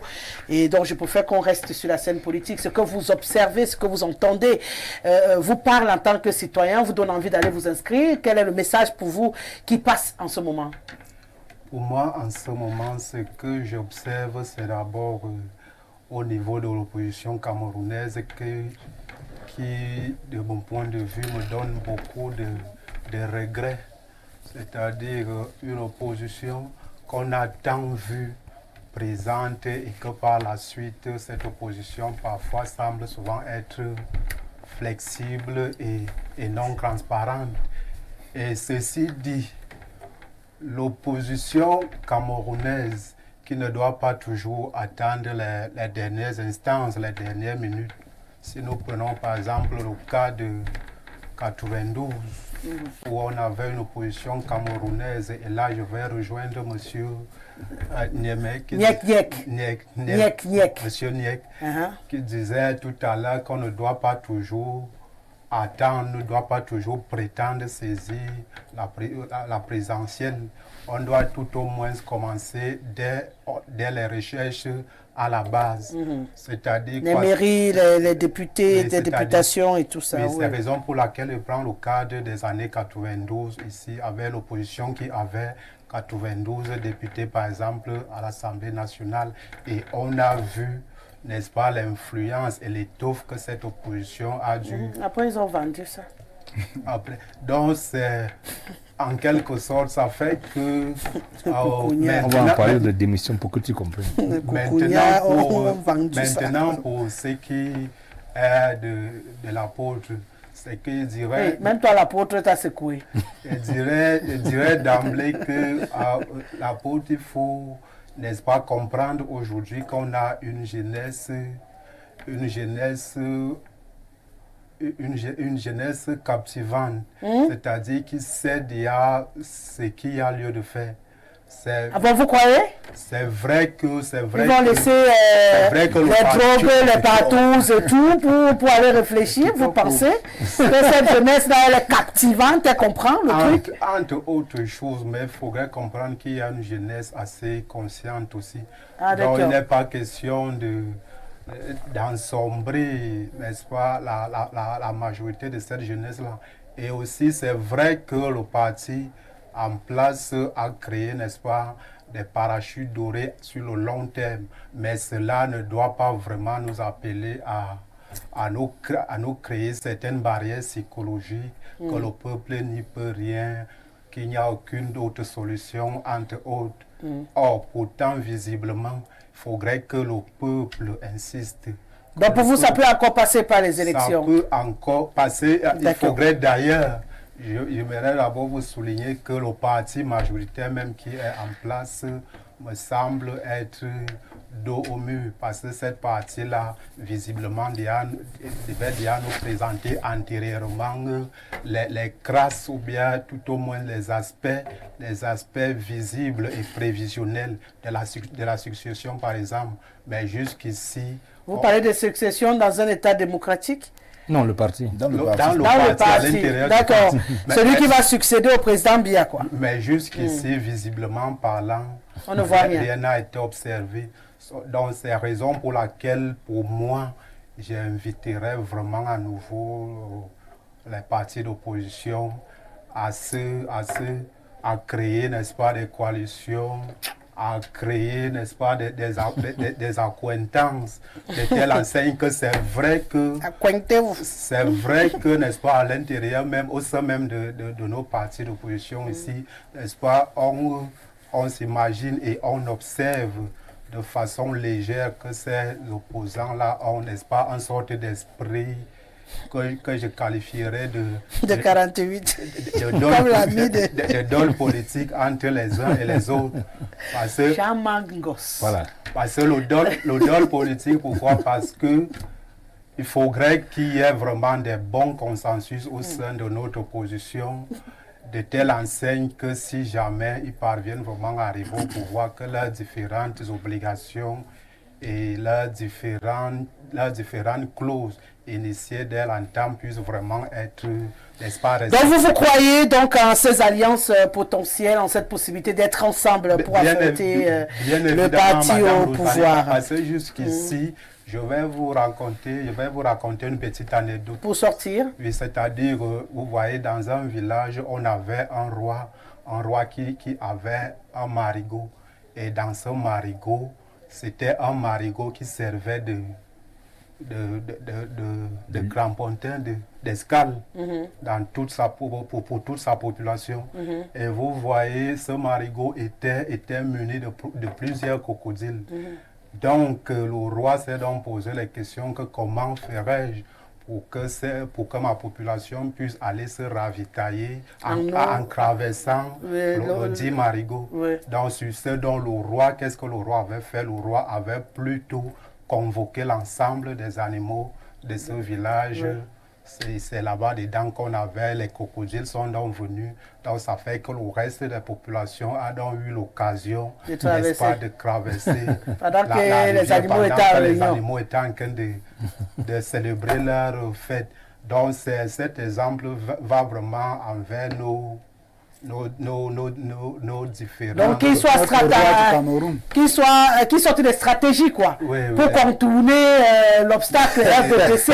On a compris, tant qu'il y a des embrouilles au sein du RDPC, profitez-en. C'est le moment. Voilà. Donc comprenez le message entre les lignes. Madame Gezele, il voulait rajouter quelque chose. Il y a quelque chose qui est assez clair. Quand vous prenez par exemple l'élection, moi je suis d'accord qu'on doit chercher à avoir des mairies, on doit chercher à aller au Sénat, on doit chercher à aller au Parlement. Bon, mais là, c'est verrouillé. C'est complètement verrouillé. Parlons par exemple de l'UPC. On leur donne quelques mairies de Brousse là et puis c'est terminé. Voilà le PCRN aujourd'hui. Quand on avait dit au PCRN, n'allez pas aux élections, ça ne sert à rien. Ils se sont entêtés, ils sont allés aux élections. On les a donné quelques mairies de Brousse et puis c'est tout. On va vous dire qu'il y a des 4 par exemple, on va vous dire qu'il n'y a qu'un seul candidat. Donc personne n'a trouvé intéressant de gérer la mairie de Yaoundé 4. Personne n'a trouvé intéressant d'aller gérer la mairie de Yaoundé 2. Ou bien je ne sais pas de quelle autre mairie on peut parler. Donc il n'y a que les mairies de Brousse là. Vous pouvez gagner à Macaque, vous pouvez aller gagner à Mouvouda et ainsi de suite. Et PCRN, on peut par exemple dire, regardez le fondateur du PCRN est à Guidigis. Même là-bas le PCRN a perdu les élections. On a préféré qu'un autre parti puisse prendre la mairie de Guidigis. Pour prouver après que le PCR même qui parle là est venu tout simplement remplacer l'UPC qu'on a phagocyté, qu'on a, n'est-ce pas, broyé, qu'on a divisé, et qui aujourd'hui ne sert à rien, qui est devenu un machin. Donc c'est un peu comme ça. Alors que c'est un parti dont tous les Camerounais se reconnaissent, l'UPC.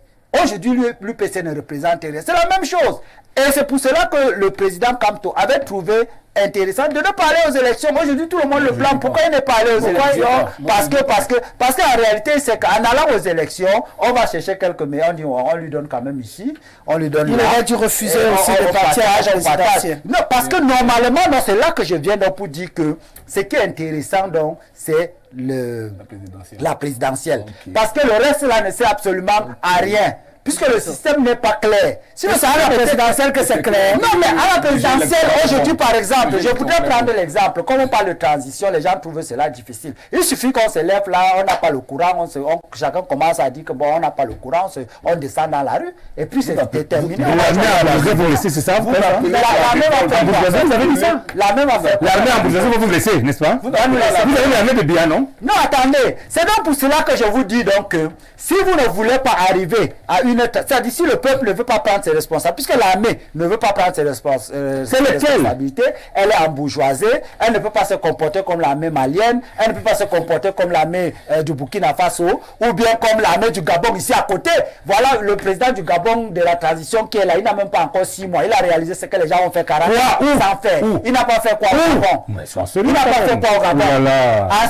En seulement 4 mois. Il a fait un bilan élogieux. Vous discutez on ne consomme même pas une immeuble. En 4 mois, il a fait de quoi? On ne consomme même pas une immeuble en 4 mois. En 4 mois, parce que les délais pour la gare, c'est 21 jours. Monsieur le maire, soyez sérieux. Et maintenant, vous ne voyez pas ce qui se passe là avec celui qui est au Burkina Faso. Vous ne voyez pas. Qu'est-ce qui se passe là-bas? Vous ne voyez pas. Qu'est-ce qui se passe là-bas? Donc, vraiment, à un moment donné, il faut que nous, les Camerounais, soyons sérieux et que nous puissions comprendre qu'en dehors de la transition, vous courez dans le sac. Vous allez au niveau des machins, on vous partage les mairies de Brousse là, et puis pour quand même dire que, pour donner l'impression qu'il y a quelque chose. Vous pensez que ça nous dépasse d'aller chercher à avoir la mairie? Ça vous dépasse. Je peux aller à Moulvoudaï, mais chercher à prendre la mairie de Moulvoudaï. Je peux aller même, je ne sais pas où, mais ce n'est pas ce qui nous intéresse. Parce qu'en réalité, vous allez à ce niveau-là, on va vous caser là-bas, vous venez au niveau de l'Assemblée nationale, depuis que le PCN est là-bas, ils ont changé quoi? En dehors de refuser la parole au PM, ils ont fait quoi d'autre là-bas? Rien du tout. Donc nous comprenons qu'au niveau du Sénat, M. Biya choisit ses anciens amis, il balance au Sénat, c'est tout. Voilà M. Niat qui est là-bas, on ne peut pas le changer, rien du tout. Kavaï dit que le Parlement, c'est sa chose. Lui aussi, il est de son côté. Vous pensez qu'est-ce qui peut changer avec cela? Donc ce qui peut aider les Camerounais aujourd'hui, et c'est par là que je sors, ce qui peut aider les Camerounais aujourd'hui, c'est de créer quelque chose comme ce qui s'est passé au Sénégal, ou de créer quelque chose comme ce qui s'est passé au Congo, où on peut avoir un mouvement. Ici, chez nous, on peut prendre par exemple quelque chose de pidgin. On peut dire par exemple les FAMSO. Un mouvement qu'on appelle les FAMSO. Ça veut dire laisser comme ça. Vous avez déjà fait tout ce que vous pouviez faire. Maintenant, on vous demande seulement de laisser. Et en ce moment-là, les gens qui seront à même de gérer cette transition-là vont sortir. Parce que ces gens-là ne manquent pas. Donc ne venez pas nous dire qu'on est en train de plaider aujourd'hui pour qu'on libère Marafa, on est en train de faire ceci, cela. Nous, on ne va plus faire avec des gens antidatés. Il y a des gens qui sont là, qui sont capables de prendre ce Cameroun-ci et le transformer et faire de ce Cameroun un beau pays. Vous voulez rajouter quelque chose, Merci monsieur le maire? finalement. Madame Gessele, je suis très embêté que il vaut mieux qu'il aille dans la société civile. Non. Parce Je suis que, bien à ma place de parce que ce conseiller. discours, non, ce discours défaitiste, ce discours que je vais, sur le plan légal, appeler appel à l'insurrection. C'est ça Il n'y a pas d'appel à l'insurrection sur mon plan. Il enlève les mots là. Il n'a rien à enlever. Il n'y a pas d'appel à l'insurrection. Je vous l'insurrection ici. si vous appelez à faire le coup d'État, ce n'est pas légal. Il faut le dire clairement. Le coup d'État n'est pas légal. Absolument. On est d'accord dessus. Voilà, au moins, il faut le dire. Maintenant, je veux dire quelque chose. C'est très gênant d'écouter ce que j'écoute là. Il faut, moi, je propose des solutions parce que, en fait, avec tel, il est sorti de la politique. avec les solutions. Il est sorti de la politique depuis. Madame Gessele, les seules coalitions qui valent la peine aujourd'hui sont municipales, sont législatives. Les seules. Parce que pour avoir le code électoral qui sied à nos aspirations, il faut envahir le Parlement. C'est le principe. Et je vous dis encore, pour avoir été aux élections, ceux qui sont en train de faire une liste de 25, de 40, de 61 conseillers, on vous a distribué. Nous, on s'est battu contre le RDPC avec le couteau. On s'est battu avec eux. Cassant les ponts et autres. On sait ce que vaut une élection. Si les gens font coalition au niveau communal, au niveau législatif, ça va marcher. Ça prendra le temps, parce que le problème aujourd'hui, les gens qui ont 75 ans estiment qu'ils doivent manger maintenant. Ils ne veulent pas construire dans la durée. Et c'est pour ça que je suis d'accord avec les gars de jouance. Il faut savoir aujourd'hui que si nous coalisons au niveau municipal, je prends un exemple idiot. Quel intérêt l'UPC a à aller candidater dans le monde où l'UDC est champion? Il faut le soutenir là-bas. Le Nord-Ouest et l'UDC d'avant, c'était le SDF. Il faut le soutenir là-bas. S'ils sont forts là, vous partez les soutenir. Oh là là, moi je ne parlais pas quand il parlait. À Yaoundé, j'ai écouté qu'il y avait ce candidat à Yaoundé 4, ce n'est pas vrai. S'ils sont forts là, ouais, non. Ce n'est pas vrai. À Yaoundé 4, si on fait une étude, on peut se donner un seul candidat qui peut gagner Yaoundé. Mais le danger vient du fait que... Balé a fait comment à Yaoundé 4? Les gens qui vous disent, la même loi électorale qui régit toutes les élections au Cameroun est mauvaise pour les municipales, très mauvaise pour les législatives, mais bonne ou acceptable pour les présidentielles. C'est un mauvais rêve. C'est ce qu'on appelle faire exactement la politique des impositions. C'est-à-dire que Jacques Chirac disait, l'ambition dont on parle talent est un crime.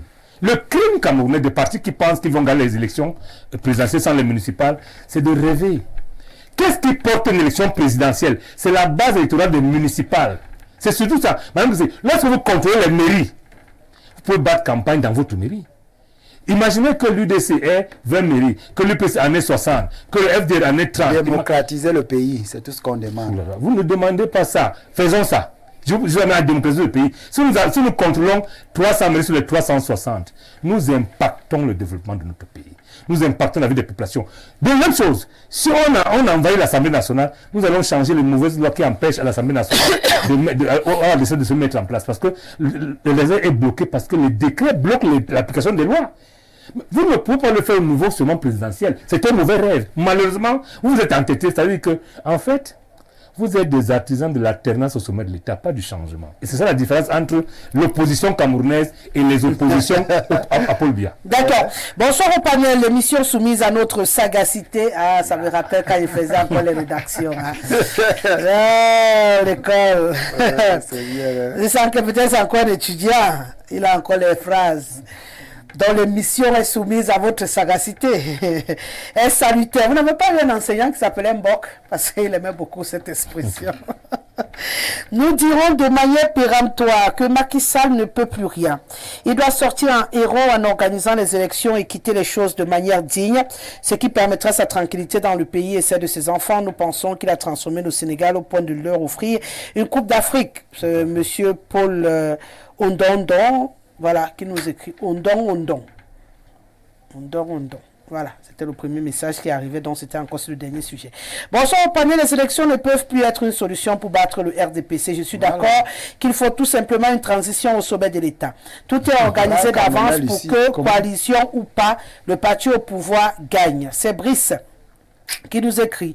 Bonsoir Rosalie Jowanda, dont depuis la Olinga et sa cohorte contribue à nous entraîner au MSC. Jamais Joe de Bafia, qui nous écrit.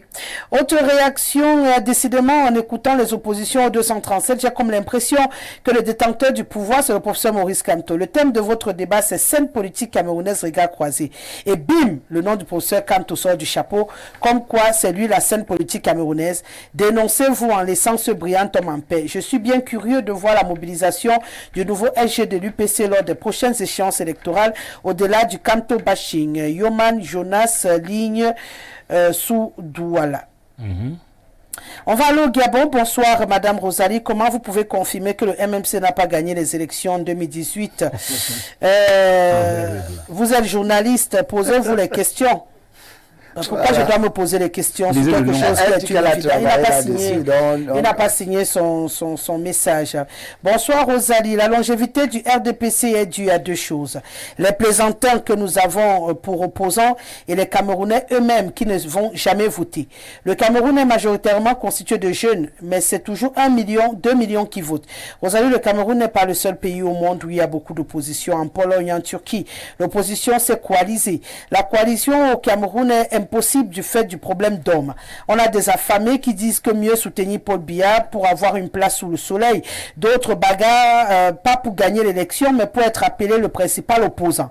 Il n'y a pas d'opposition véritable au Cameroun. Ce sont tous des voyous. Si l'objectif était réellement de battre Paul Biya, les gens doivent être capables de se sacrifier et dire je m'en fous, même si c'est Cabral, Kamto ou je ne sais qui, le plus important c'est la défaite du RDPC. Rosalie, la présidentielle est la plus importante parce que le régime est présidentiel. Le président peut dissoudre l'Assemblée si elle ne va pas dans son sens.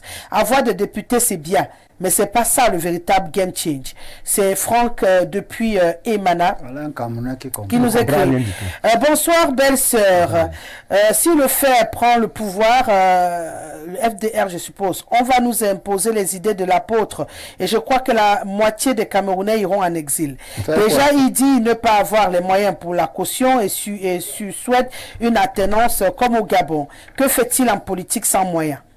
C'est Franck depuis Bokito qui réagit ce soir. On va partir au Congo. Bonsoir, je comprends qu'il est très beau de s'inscrire sur la liste électorale et de voter. Comment sauvegarder le vote connaissant la machine à broyer du RDPC? C'est utopique. C'est le docteur Ibarra qui nous écrit depuis le Congo ce soir. Autre réaction enregistrée. Bonsoir à vous sur le plateau. Le monsieur de l'UPC se trompe. Tout se décide à la présidence, même en ce qui concerne la gestion des mairies. Jusqu'ici, les compétences ont-ils déjà été transmises aux régions, monsieur le maire? Oui. L'apôtre a pleinement raison. Si vous allez voter à 15 millions pour l'opposition et après cela, le Conseil constitutionnel déclare qui on sait vainqueur, que feriez-vous? Rien du tout. Arrêtez-nous la sorcellerie, nous sommes fatigués. Voter est un faux débat au Cameroun. Au Sénégal, nous avons vu le Conseil constitutionnel aller à l'encontre d'une décision du président de la République. Pensez-vous à une telle chose possible au Cameroun? Seule une révolution sauvera le Cameroun. Laissez-nous les histoires des républicains là. Chez vous, vous êtes républicains, mais quand il faut appeler les Ivoiriens à sortir chasser Ouattara, vous êtes fort, Minalmi. Voilà. C'est Jojo depuis Douala. On va partir en Italie à présent. Bonsoir Rosalie et au panel. Si je comprends bien, l'UPC est un parti historique qui, avec l'avènement du multipartisme, n'a pas su exploiter ses atouts et charmer la horde de citoyens qui y avait à cette époque-là. Et aujourd'hui, le MRC est devenu son punch-ball. Monsieur Niek, c'est bien que c'est l'UPC qui s'est allié au pouvoir et dit que c'est le seul parti d'opposition. Je dirais autant que possible, les grands partis d'opposition doivent s'entendre, éviter les chamailleries. Et là, la bonne entente peut mieux séduire. On va voter à 10 millions et que Elekam décide de donner 7 millions à M. Biya qui va arrêter Elekam. On a vu en 2018 des PV non signés et M. Atangana est devenu M. irrécevable. Pour avoir le code électoral actuel, les luttes ont été faites. Alors, l'Assemblée nationale et surtout en dehors. Donc si on va avec ce code, on sécurise les votes et après Elekam donne un résultat avec d'autres PV. Qui va lui dire quoi? Un candidat ne peut-il pas avoir dans son projet la notion un seul mandat pour la transition? C'est Ndobo qui nous écrit depuis Ferrara en Italie. Bonsoir, c'est vrai on doit voter, mais qui proclame les résultats des élections? Ils sont de quel parti politique? Georges depuis Douala. Voilà la scène politicatrone du continent et à l'image du dernier repas de Jésus avec ses disciples. Malheureusement ici, le Jésus de la mission étatique du grand R ne mourra pas parce qu'à ses côtés, il a tissé une toile d'araignée où l'on trouvait des missionnaires opposantron, sans oublier la mission étatique du grand R dans son esprit machiavélique, dans le diviser pour mieux régner face à ces autres missionnaires manifestant des états d'âme, de haine, jalousie et aigreur, incapables de communiquer de manière humble pour que nous puissions vivre des années 92 où les opposantrons ont fait trembler Jésus de la mission étatique du grand R. À ce point, rien à se mettre sous la dent, car le R vaincra en 2025, parce que seul Jésus donne le calendrier électoral au Cameroun. Monsieur le maire, oublie-tu que le nom Guy est le seul à conduire le mouvement électoraliste? C'est Massok Thomas. On va partir en Côte d'Ivoire. Bonsoir la plus belle. Le MRC, c'est l'avenir du Cameroun. Rodri de Mongam depuis Abidjan. On poursuit. Bonsoir Rosalie, un bonsoir à ton panel. Je voudrais dire à mes amis et compatriotes sur le plateau que la politique est un jeu où pour gagner une élection présidentielle, il faut mûrement se préparer. C'est-à-dire aux politiques que la victoire viendra d'un véritable porteur de vision. Quelqu'un qui comprendra que pour être président de la République, il faut se battre contre l'adversaire et contre l'arbitre. Et pour le faire, il est important de présenter un bon programme politique qui fasse aux Camerounais des projets faisables et déconstruits dans l'imaginaire des Camerounais que la politique est l'affaire des menteurs. C'est Maurice Kokomo, président, qui nous écrit. On repart au Gabon.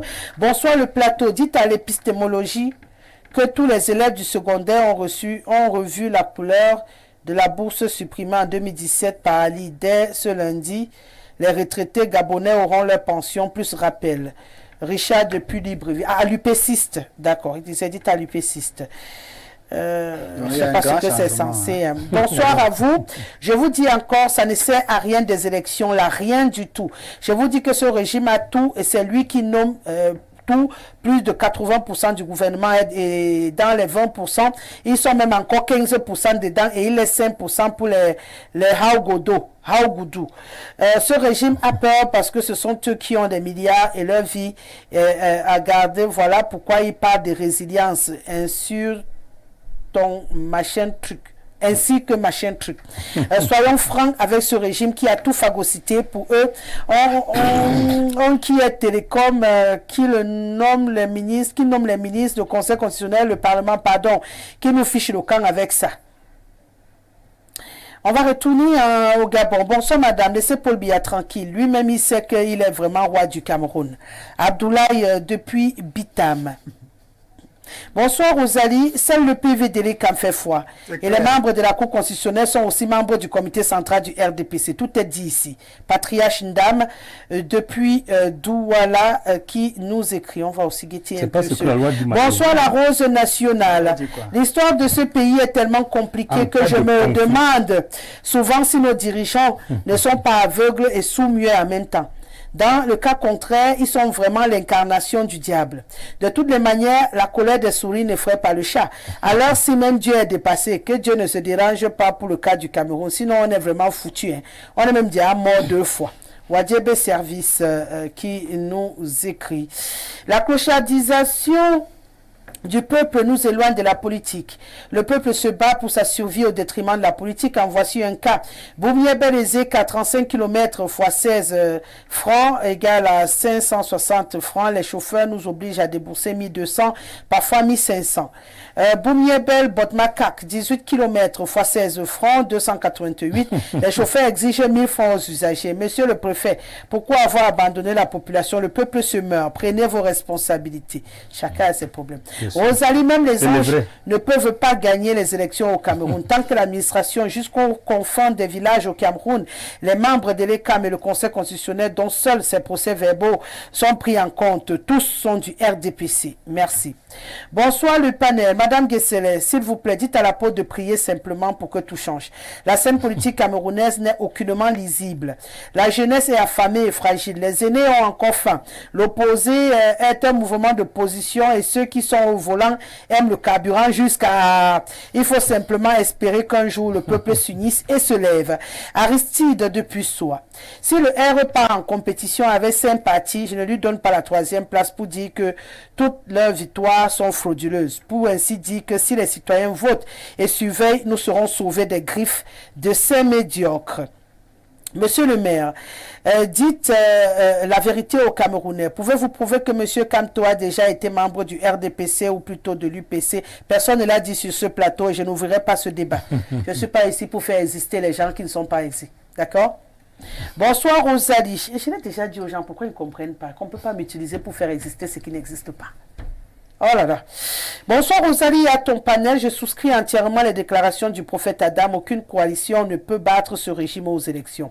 Peut-être ce n'est que Jésus-Christ qui peut détrôner ce régime corrompu. Monsieur Mvogo, depuis le Cansonel au Yomaban, qui nous écrit ce soir, je pense que je vais m'arrêter là. Je vais prendre une petite transition et puis je vais revenir pour la suite de l'émission.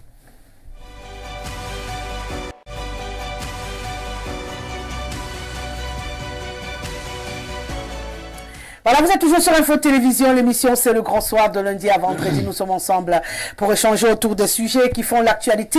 Après cette question de présidentielle de la scène politique camerounaise, on va parler à présent de démission, un autre phénomène au Cameroun. On le disait tout à l'heure à l'entame de cette émission, c'est très rare les démissions dans ce pays. Là, je vais me retourner pour démarrer. Qu'est-ce qu'il y a? Non, c'est bon, pas de souci.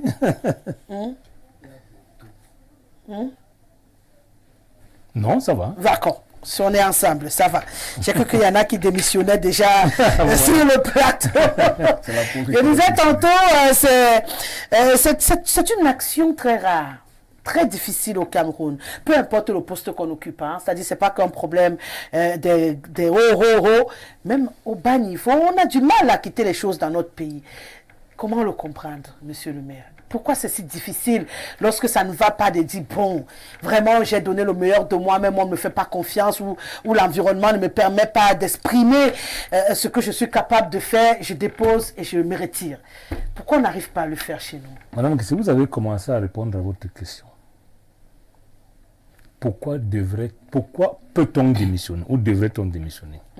Première chose, parce qu'on vous confie quelque chose qui ne vous convient pas. Oui, par exemple. Deuxième, parce qu'on vous n'a pas les moyens de faire le travail qu'on vous a confié. Oui. Troisième chose, parce que vous n'êtes pas dans la situation, vous ne vous plaisez pas à ce que vous faites. Oui. Autre chose, parce que vous ne vous sentez plus confortable à votre poste. Oui. Maintenant, pour démissionner, il faut avoir le poste. Pour démissionner, il faut avoir le poste. Et au Cameroun, personne n'a le poste. Qu'est-ce qu'ils ont? C'est nos communautés qui ont les postes. Les postes de nomination, personne ne les a. Ce qui fait que la démission ressemble à une trahison de sa communauté. Regardez la structure géographique et sociologique du gouvernement camerounais. Généralement, je ne dis pas que c'est systématique, mais généralement, vous n'êtes pas nommé pour vos compétences. Vous êtes nommé dans le cadre du partage du gâteau national, de la récompense qu'on donne aux uns aux autres. Vous représentez en réalité votre communauté au sein du gouvernement, au sein d'une institution parapublique ou publique. Voilà le problème. Dans ces conditions, vous n'avez pas de poste. Vous ne pouvez donc pas démissionner. Voilà la première chose. On démissionne du poste qu'on occupe.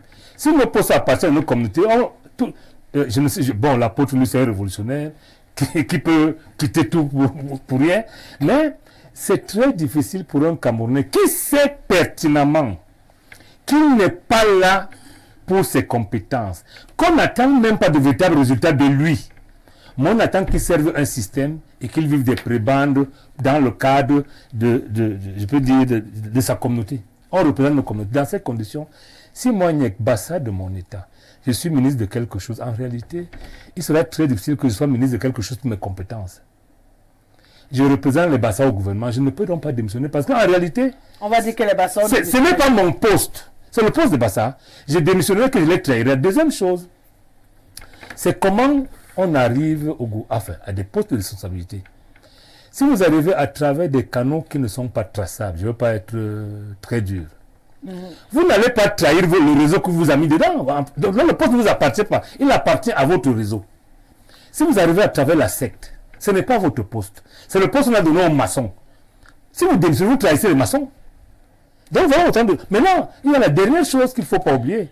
Même ce qui arrive normalement, ça veut dire qu'en dehors des réseaux, parce qu'il y a quand même une frange, des gens qu'on nomme parce qu'on attend qu'ils mettent en place des politiques publiques définies par le chef d'État. Ces rares-là arrivent à se créer, ou alors ils se créent autour d'eux un réseau. Il arrive, c'est les cousins, c'est les amis qui créent un réseau, même si les compétents.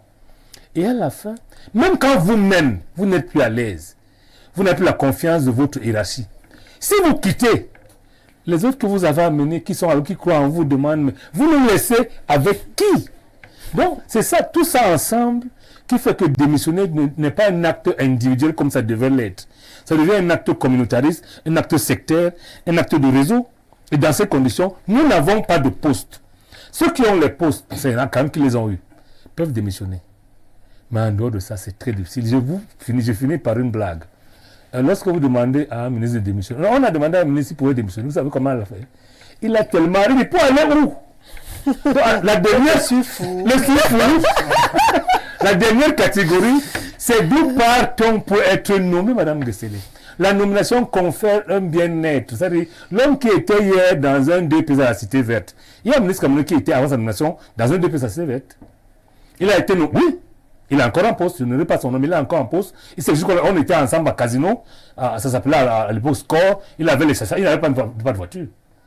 Donc, comment demander à un Camerounais qu'on sort de la misère à travers le décret, de quitter le bien-être pour rentrer là où il était avant, alors qu'en réalité, là où il est, il n'est pas astreint à beaucoup de résultats en réalité, parce que c'est le problème. Le gars qui démissionne, c'est parce qu'il est mis sous pression, il sent qu'il ne peut plus. Maintenant, je vire là où c'est facile de démissionner. Lorsque vous êtes entraîneur de football, par exemple, quand vous arrivez normalement à votre poste, lorsque vous n'avez pas les résultats, ou alors vous perdez la confiance du top management, soit de l'équipe, soit des autres. Madame Guesselé, là-bas on démissionne facilement, sauf chez les peuples où on n'arrive pas normalement. Mais celui qui est arrivé normalement à un poste, j'ai fini par vous parler du moi qui est haïssable. Moi j'ai démissionné 2 fois dans ma vie pour aller au quartier. Lorsque je quitte le groupe Bolloré, j'ai un salaire 7 chiffres pratiquement, mais je n'ai plus la confiance de ma hiérarchie parce que mes collaborateurs blancs français de l'époque ont l'information stratégique que moi, le DG, je n'ai pas. Dans ces conditions, je quitte parce que j'estimais que j'avais été nommé un cahier de charge que je me battais à remplir. Lorsque plus la conseil comme me paye pour rien, je suis parti. On n'est pas nombreux. Et même moi, j'en ai souffert parce que, je ne vous dis pas qui me demandait, maintenant, alors, on va faire comment? Donc, la société nous empêche. Même lorsque vous êtes... Je prends un dernier cas. Je viens de voir un reportage télé où on a désigné le représentant du chef de l'État devant son supérieur hiérarchique qui était là. Le protocole a mis le tapis rouge devant le président du chef de l'État et celui qui était son supérieur hiérarchique au gouvernement, il est dans un pays normal. Le protocole soit rattrape ça, parce qu'on n'a pas besoin, le président peut désigner qu'il veut, le deuil, je peux venir au deuil de mon ami, il n'y a pas de problème. Mais lorsque je suis là, si je suis ton supérieur hiérarchique, le protocole rattrape de manière qu'on ne sente pas qu'il y a frustration. Mais même les gens ne démissionnent pas, parce qu'ils ne s'appartiennent pas. Lorsque vous êtes nommé au gouvernement, Madame Guesselé, vous n'êtes pas vous-même. Et ceux qui ont démissionné, d'une façon ou d'une autre, il y a 2 ou 3 qui ont démissionné. Il y a un qui a démissionné pour aller au présidentiel parce qu'il fuyait ses responsabilités. Il avait tellement commis de gaffes au gouvernement que pour se couvrir, il fallait appeler le peuple camerounais pour transformer sa prison normale en prison politique. Vous le savez également. Donc, ce que nous faisons quand nous sommes à des postes de responsabilité nous empêche de démissionner. Ça veut dire que les entreprises, pour la plupart, sont structurées pour que les procédures et les usages soient hors la loi. De manière, lorsque vous les gérez, vous volez chaque jour sans le savoir. Et si vous démissionnez, vous mettez en prison. D'accord. On ne peut pas démissionner, c'est rare, parce que c'est impossible de démissionner apparemment. Vous n'avez rien, vous démissionnez quoi? Monsieur le maire, parce que vous ne vous appartenez pas, on n'a pas de poste au Cameroun. Soit c'est la secte qui nous y amène, soit c'est les réseaux, soit par chance c'est vous-même. Mais seulement après, vous créez aussi votre réseau de famille à famille. Ça c'est la communauté que vous représentez. Comment tu vas quitter et nous on va faire comment? Donc finalement, c'est pourquoi tout le monde, une fois qu'il est assis quelque part, il ne peut plus bouger. Même si vous le tuez. Il va dire, je suis fou. Monsieur le maire a expliqué brillamment, n'est-ce pas, comment ça se passe dans notre administration. C'est-à-dire que lorsque on... J'étais en train de dire ça au début de cette émission, que j'allais entendre le genre de phrase. Mais il a expliqué, mais il faut constater. Je ne suis pas déçu. De manière... Brillamment. Oui, brillamment. C'est ce qui te gêne là, brillamment. C'est ce que j'ai dit, c'est brillamment là qui me gêne. Non, mais parce que lorsque vous êtes nommé, en réalité, comme il a dit, vous ne vous appartenez plus, vous ne vous appartenez pas. Ah bon? Et regardez, observez un peu. Lorsque qu'on vous nomme, généralement, c'est pour que vous, dans votre communauté, vous essayez, n'est-ce pas, de relever le niveau de vie de ce côté-là. Malheureusement, bon... La fête est organisée pas par vos collègues, On va mais par permettre, votre village. monsieur le maire, on va permettre qu'il aille sur le... On n'a plus assez de temps, vous le savez. Lorsqu'on vous nomme, c'est Les gens ne vous essayez regardent, de relever les conditions de vie dans votre communauté. Et d'ailleurs, dès qu'il y a nomination, c'est le village qui fait la fête. Que on a notre fils qui a eu la... Donc ça veut dire qu'en fait, c'est d'abord la nomination qui a déjà les deux pipis. Avant la suite. Non, mais bien sûr. La raison pour laquelle on vous nomme déjà est mauvaise. Donc la suite... À partir de là, il vous a dit que c'est... Généralement, c'est pas par rapport à vos compétences. On ne vous nomme pas parce que vous êtes... La preuve, on a pas seulement des vous êtes... travaux Mais pas seulement. publics, Pas on a toujours, des pas ceci seulement. et ceci. Hein? Vous pouvez être ici, Madame Rosalie, on vous dit, demain vous êtes, je sais pas, DG ici. Hein? Peut-être... Non, pas ici. Bon... Ministre des Affaires sociales. Oui, ministre. Ah non, Oui. j'aurais la compétence. Ah ben voilà. Ça c'est un détail. Ministre des Affaires. C'est un J'aurais détail. préféré que tu dises ministre des Finances. Voilà. Comme je parle de la comptabilité et Des tout, Finances. je peux dire qu'il va un peu trimer avant d'y arriver. Mais si ce n'est ça, bon. Les affaires Il y a sociales. généralement... Ça, Il y a c'est un jeu généralement... d'enfant. il y a Je généralement- gère ça rapidement, quoi. Il y a généralement ça, il y a généralement ça. Donc, vous ne vous appartenez pas, vous appartenez à la communauté. Et comment donc démissionner? Vous démissionnez pour faire quoi après? Sachant que déjà, vous n'avez pratiquement rien fait, n'est-ce pas? Du moment où on vous a nommé, jusqu'à ce que vous décidiez de démissionner. Donc Après, en faites quoi? fait, c'est parce qu'ils n'ont rien fait. Qu'ils ne savent pas où partir. Ils ne savent pas si vous vous avez fait quoi? parce qu'aucune organisation après ne peut vous prendre. Qu'est-ce que vous allez apporter? On va voir vos résultats où vous étiez. Vous étiez? Mais qu'est-ce que vous avez apporté? Rien du tout. Et peu sont ces personnes qui démissionnent, qui ont démissionné. Que moi, Qui je sont connais. allés ailleurs. Oui, qui sont allés ailleurs. Peu sont ces personnes. D'ailleurs, le guide du parti où je milite. Valère de Salah. Lui, il a démissionné. Il a démissionné. Mais combien sont donc ces personnes qui ont le courage d'abandonner les prébendes qu'ils ont? Familial quelque chose. Oui, pour aller dans l'inconnu, parce que démissionner, parfois, c'est aller dans l'inconnu, parfois. Donc, il faut comprendre que la démission, dans le contexte africain, dans le contexte camerounais, ce n'est pas quelque chose d'inné, ce n'est pas quelque chose de facile à porter. Vous allez démissionner, on va vous demander au village que, bon, comme tu as démissionné, maintenant, nous, on fait comment? Maintenant, nous, on fait comment?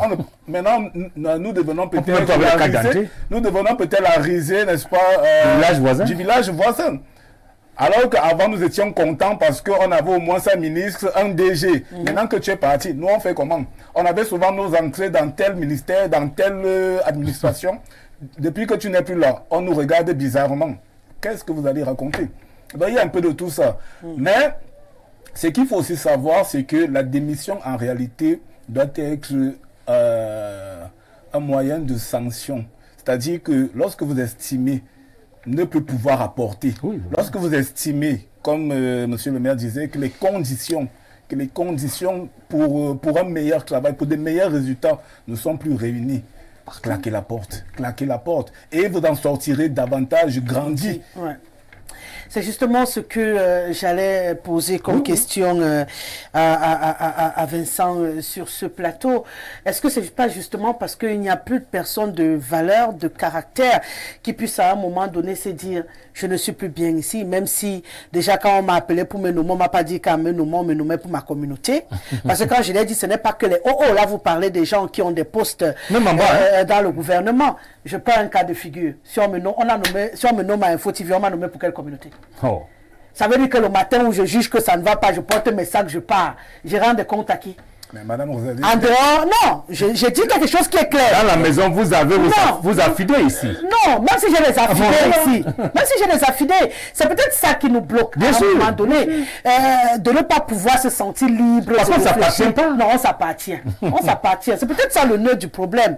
On marche encore avec des idées de communauté, de cordon où on se tient et tout le reste. C'est les réalités. Donc, oui, peut-être des réalités, mais qu'il faille peut-être restructurer aussi pour qu'on ait des gens qui démissionnent. Si on avait la culture de la démission, il y a des gens là qui doivent démissionner depuis qu'ils ne démissionnent pas. Fais ça à débat. Parce qu'on va nous dire qu'ils ne démissionnent pas à cause de leur famille. On est de démissionner tranquillement, de libérer certains postes pour que les gens restent. Les gens ne démissionnent pas et on me dit que c'est parce qu'ils n'appartiennent pas, ils appartiennent à leur communauté. C'est quoi cette affaire même dans ce pays? Donc, moi, je dirais d'emblée face à cette incidence, la démission, que tout dépend vraiment n'est-ce pas, de l'esprit architectural de notre pays.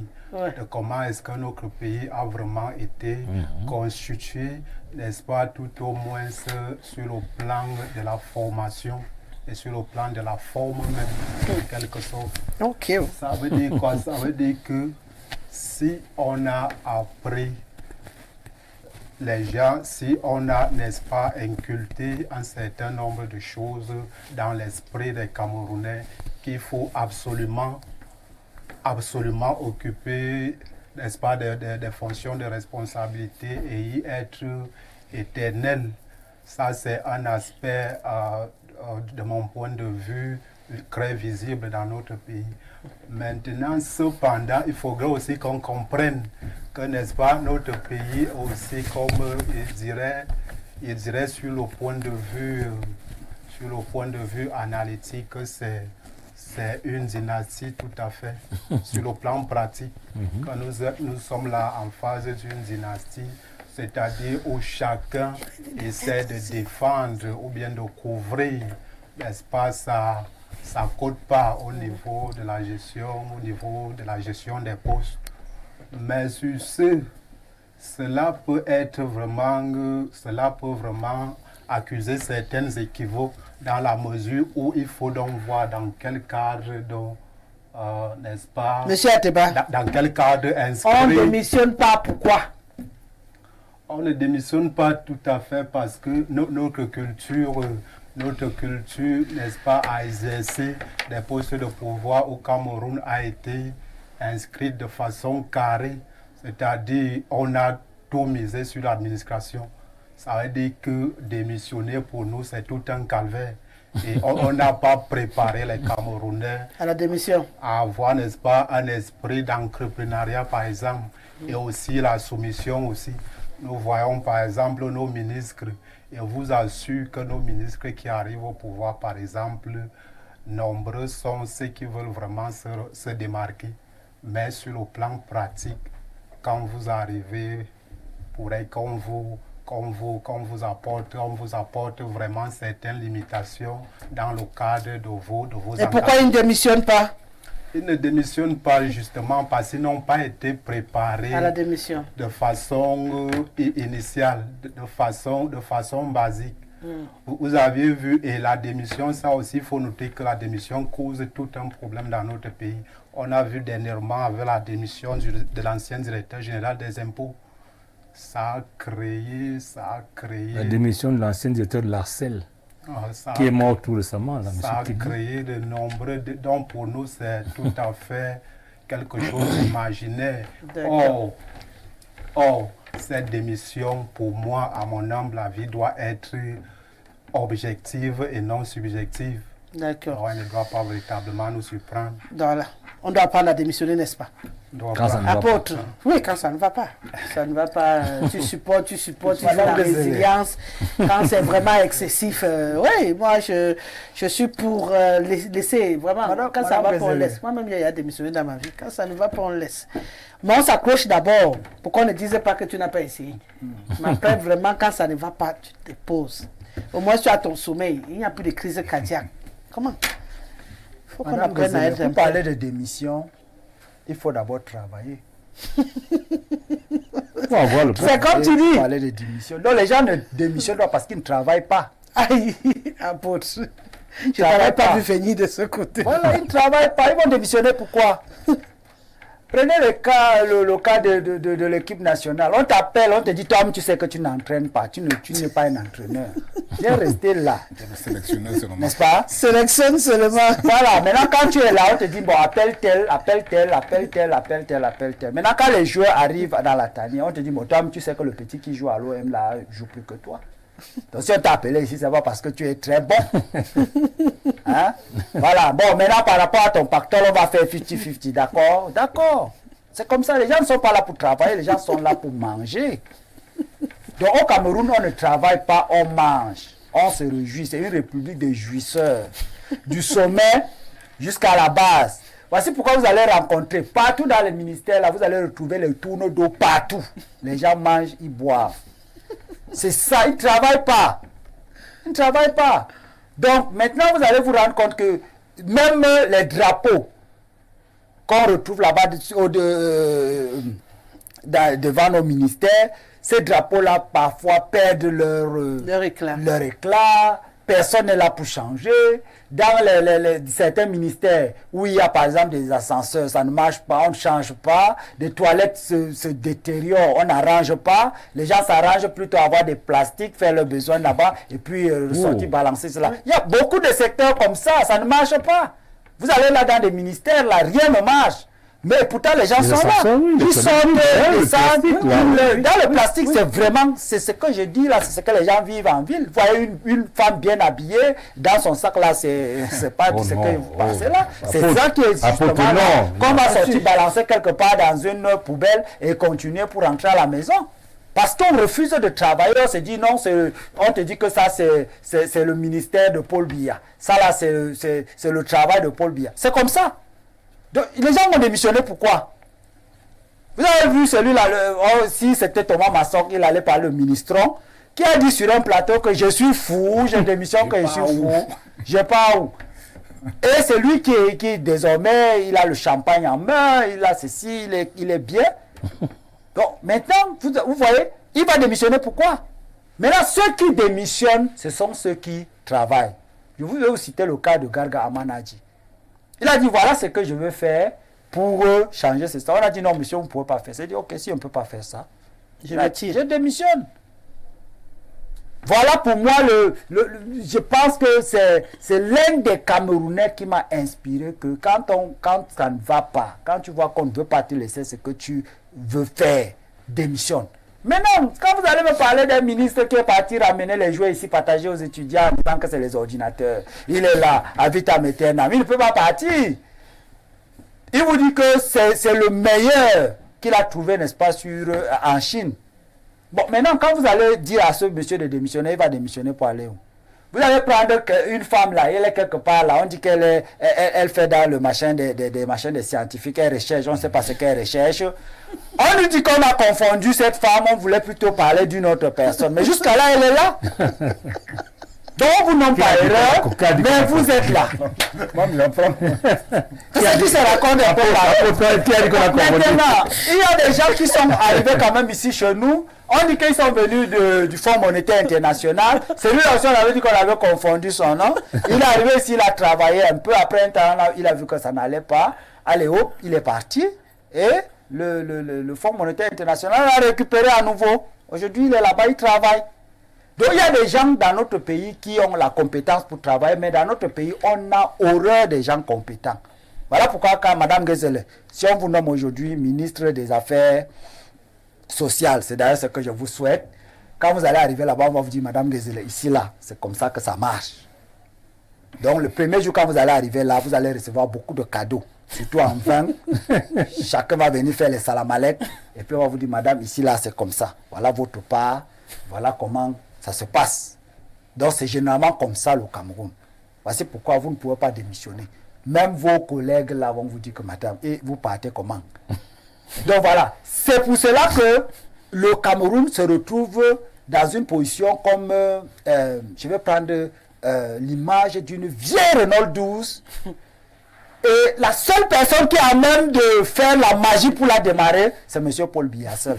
C'est lui seul qui sait à quel moment il faut mettre telle personne à telle place ou enlever telle personne à telle place. Conséquence, en attendant qu'il va se prononcer prochainement, parce qu'il a profité le 11 février ici pour parler, on va attendre encore. Le jour qu'il va encore prendre la parole, il va nous rappeler certaines choses. Donc, on est dans un pays où on ne travaille pas. C'est pour ça qu'on est démissionné. Dans la sagesse, maintenant, tout avec ses passagers. Le conducteur, c'est là où quand la corde est coupée. C'est pas un gars. Il peut souder un gars à la voiture quelque part, même si c'est un bosquet. On va attendre le jour qu'il va revenir démarrer. Sinon, la voiture là sera là-bas. Personne ne va même chercher à la démarrer parce que vous regardez la voiture, son état, c'est d'abord une voiture antidatée et tout, et tout, et tout. Donc, c'est un peu ça. La Rose nationale démissionnée au Cameroun, c'est comme demander à un imam d'aller se faire confesser par un curé. Ou bien même chez moi. Moi, j'ai mes services. Bonsoir le panel et à la rose. Quand on n'a pas honte, on refuse de démissionner. C'est pas dans la culture des Bantous. Ahmed Akwa depuis Maroua. Pour le cas de M. Gagaman, il démissionne parce que la mafia a menacé de le zigouiller. Le monsieur a touché un point sensible. Quel monsieur et quel poids. Certaines démissions le plus écœurant était celle de Maurice Kamto à la justice. Pourquoi c'était écœurant? Pour reprendre le feu à Teba et Yéné, le Cameroun est dirigé par une mafia. Les ministres de la Première République étaient relativement intégrés au service de tous les Camerounais. Pour ceux d'aujourd'hui, c'est pour ça qu'il a mis. Je suppose qu'il a bien fait avec ma bouche. Bonsoir Rosalie, je ne suis pas très d'accord avec monsieur le maire. Si le poste est celui de la communauté, vous pouvez démissionner et on met une autre personne de la communauté. Et c'est d'ailleurs ce qui se passe. C'est une affaire d'égoïsme. Quelqu'un qui a souffert, s'il vous plaît, c'est une affaire d'égoïsme. Quelqu'un qui a souffert des fesses pour avoir un poste ne peut pas démissionner, même par sorcellerie. Cette souffrance aurait donc servi à quoi? C'est juste une affaire de positionnement. La chèvre brute là où elle est attachée. Alors, voilà, et ce phénomène ne se limite pas aux hautes fonctions. Même les gens qui gagnent 20 000 par mois et sont écrasés par leurs employeurs ne démissionnent pas. S'ils démissionnent, même les 20 000 là, va encore voir ça où. Cette mentalité est juste la résultante de l'animalisation du Camerounais, la destruction du tissu social, le manque d'opportunités et surtout la peur de l'inconnu. Rosalie, maintenant, certains des gens veulent même démissionner pour partir au Canada. Les gars ont créé un nouveau réseau de corruption en leur demande de payer pour qu'on signe leur démission. C'est grave. Franck Depuis et Mana. Donc même démissionner est devenu difficile. On demande encore la chance. Bonsoir Rosalie, comment peut-on démissionner quand on peut remplir davantage des poches? À part le digne fils de Makabaye, M. Gagaman a dit, aucun ministre ne peut le faire, aucun DG, aucun proviseur, ils appartiennent tous à une même secte, le RDPC. Madame Raihanna, depuis Douala, qui nous écrit. Voilà. C'est les frères. Bonsoir, quand on se sait, on ne démissionne pas. Point final. Hilaire de Niga. Une dernière réaction avant de partir. Bonsoir, le panel du Grand Soir. On ne démissionne pas au Cameroun parce qu'on est nommé du fait qu'on appartient à une loge ou bien on accepte d'y entrer. Une fois dedans, on détient les secrets de la loge.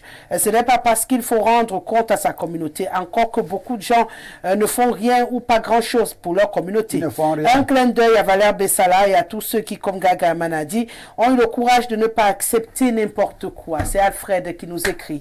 Et c'est sur ce qu'on s'arrête pour ce soir. Merci à l'apôtre Charlemagne Adam, merci à Patrick Bébé qui a été avec nous ce soir, il représentait le parti Jouvence, merci à Vincent Ateba qui aura été la voix de la société civile et merci à monsieur le maire Sylvestre Lebel Niek, secrétaire général de l'Union des populations du Cameroun, qui est l'un des plus vieux partis politiques au Cameroun.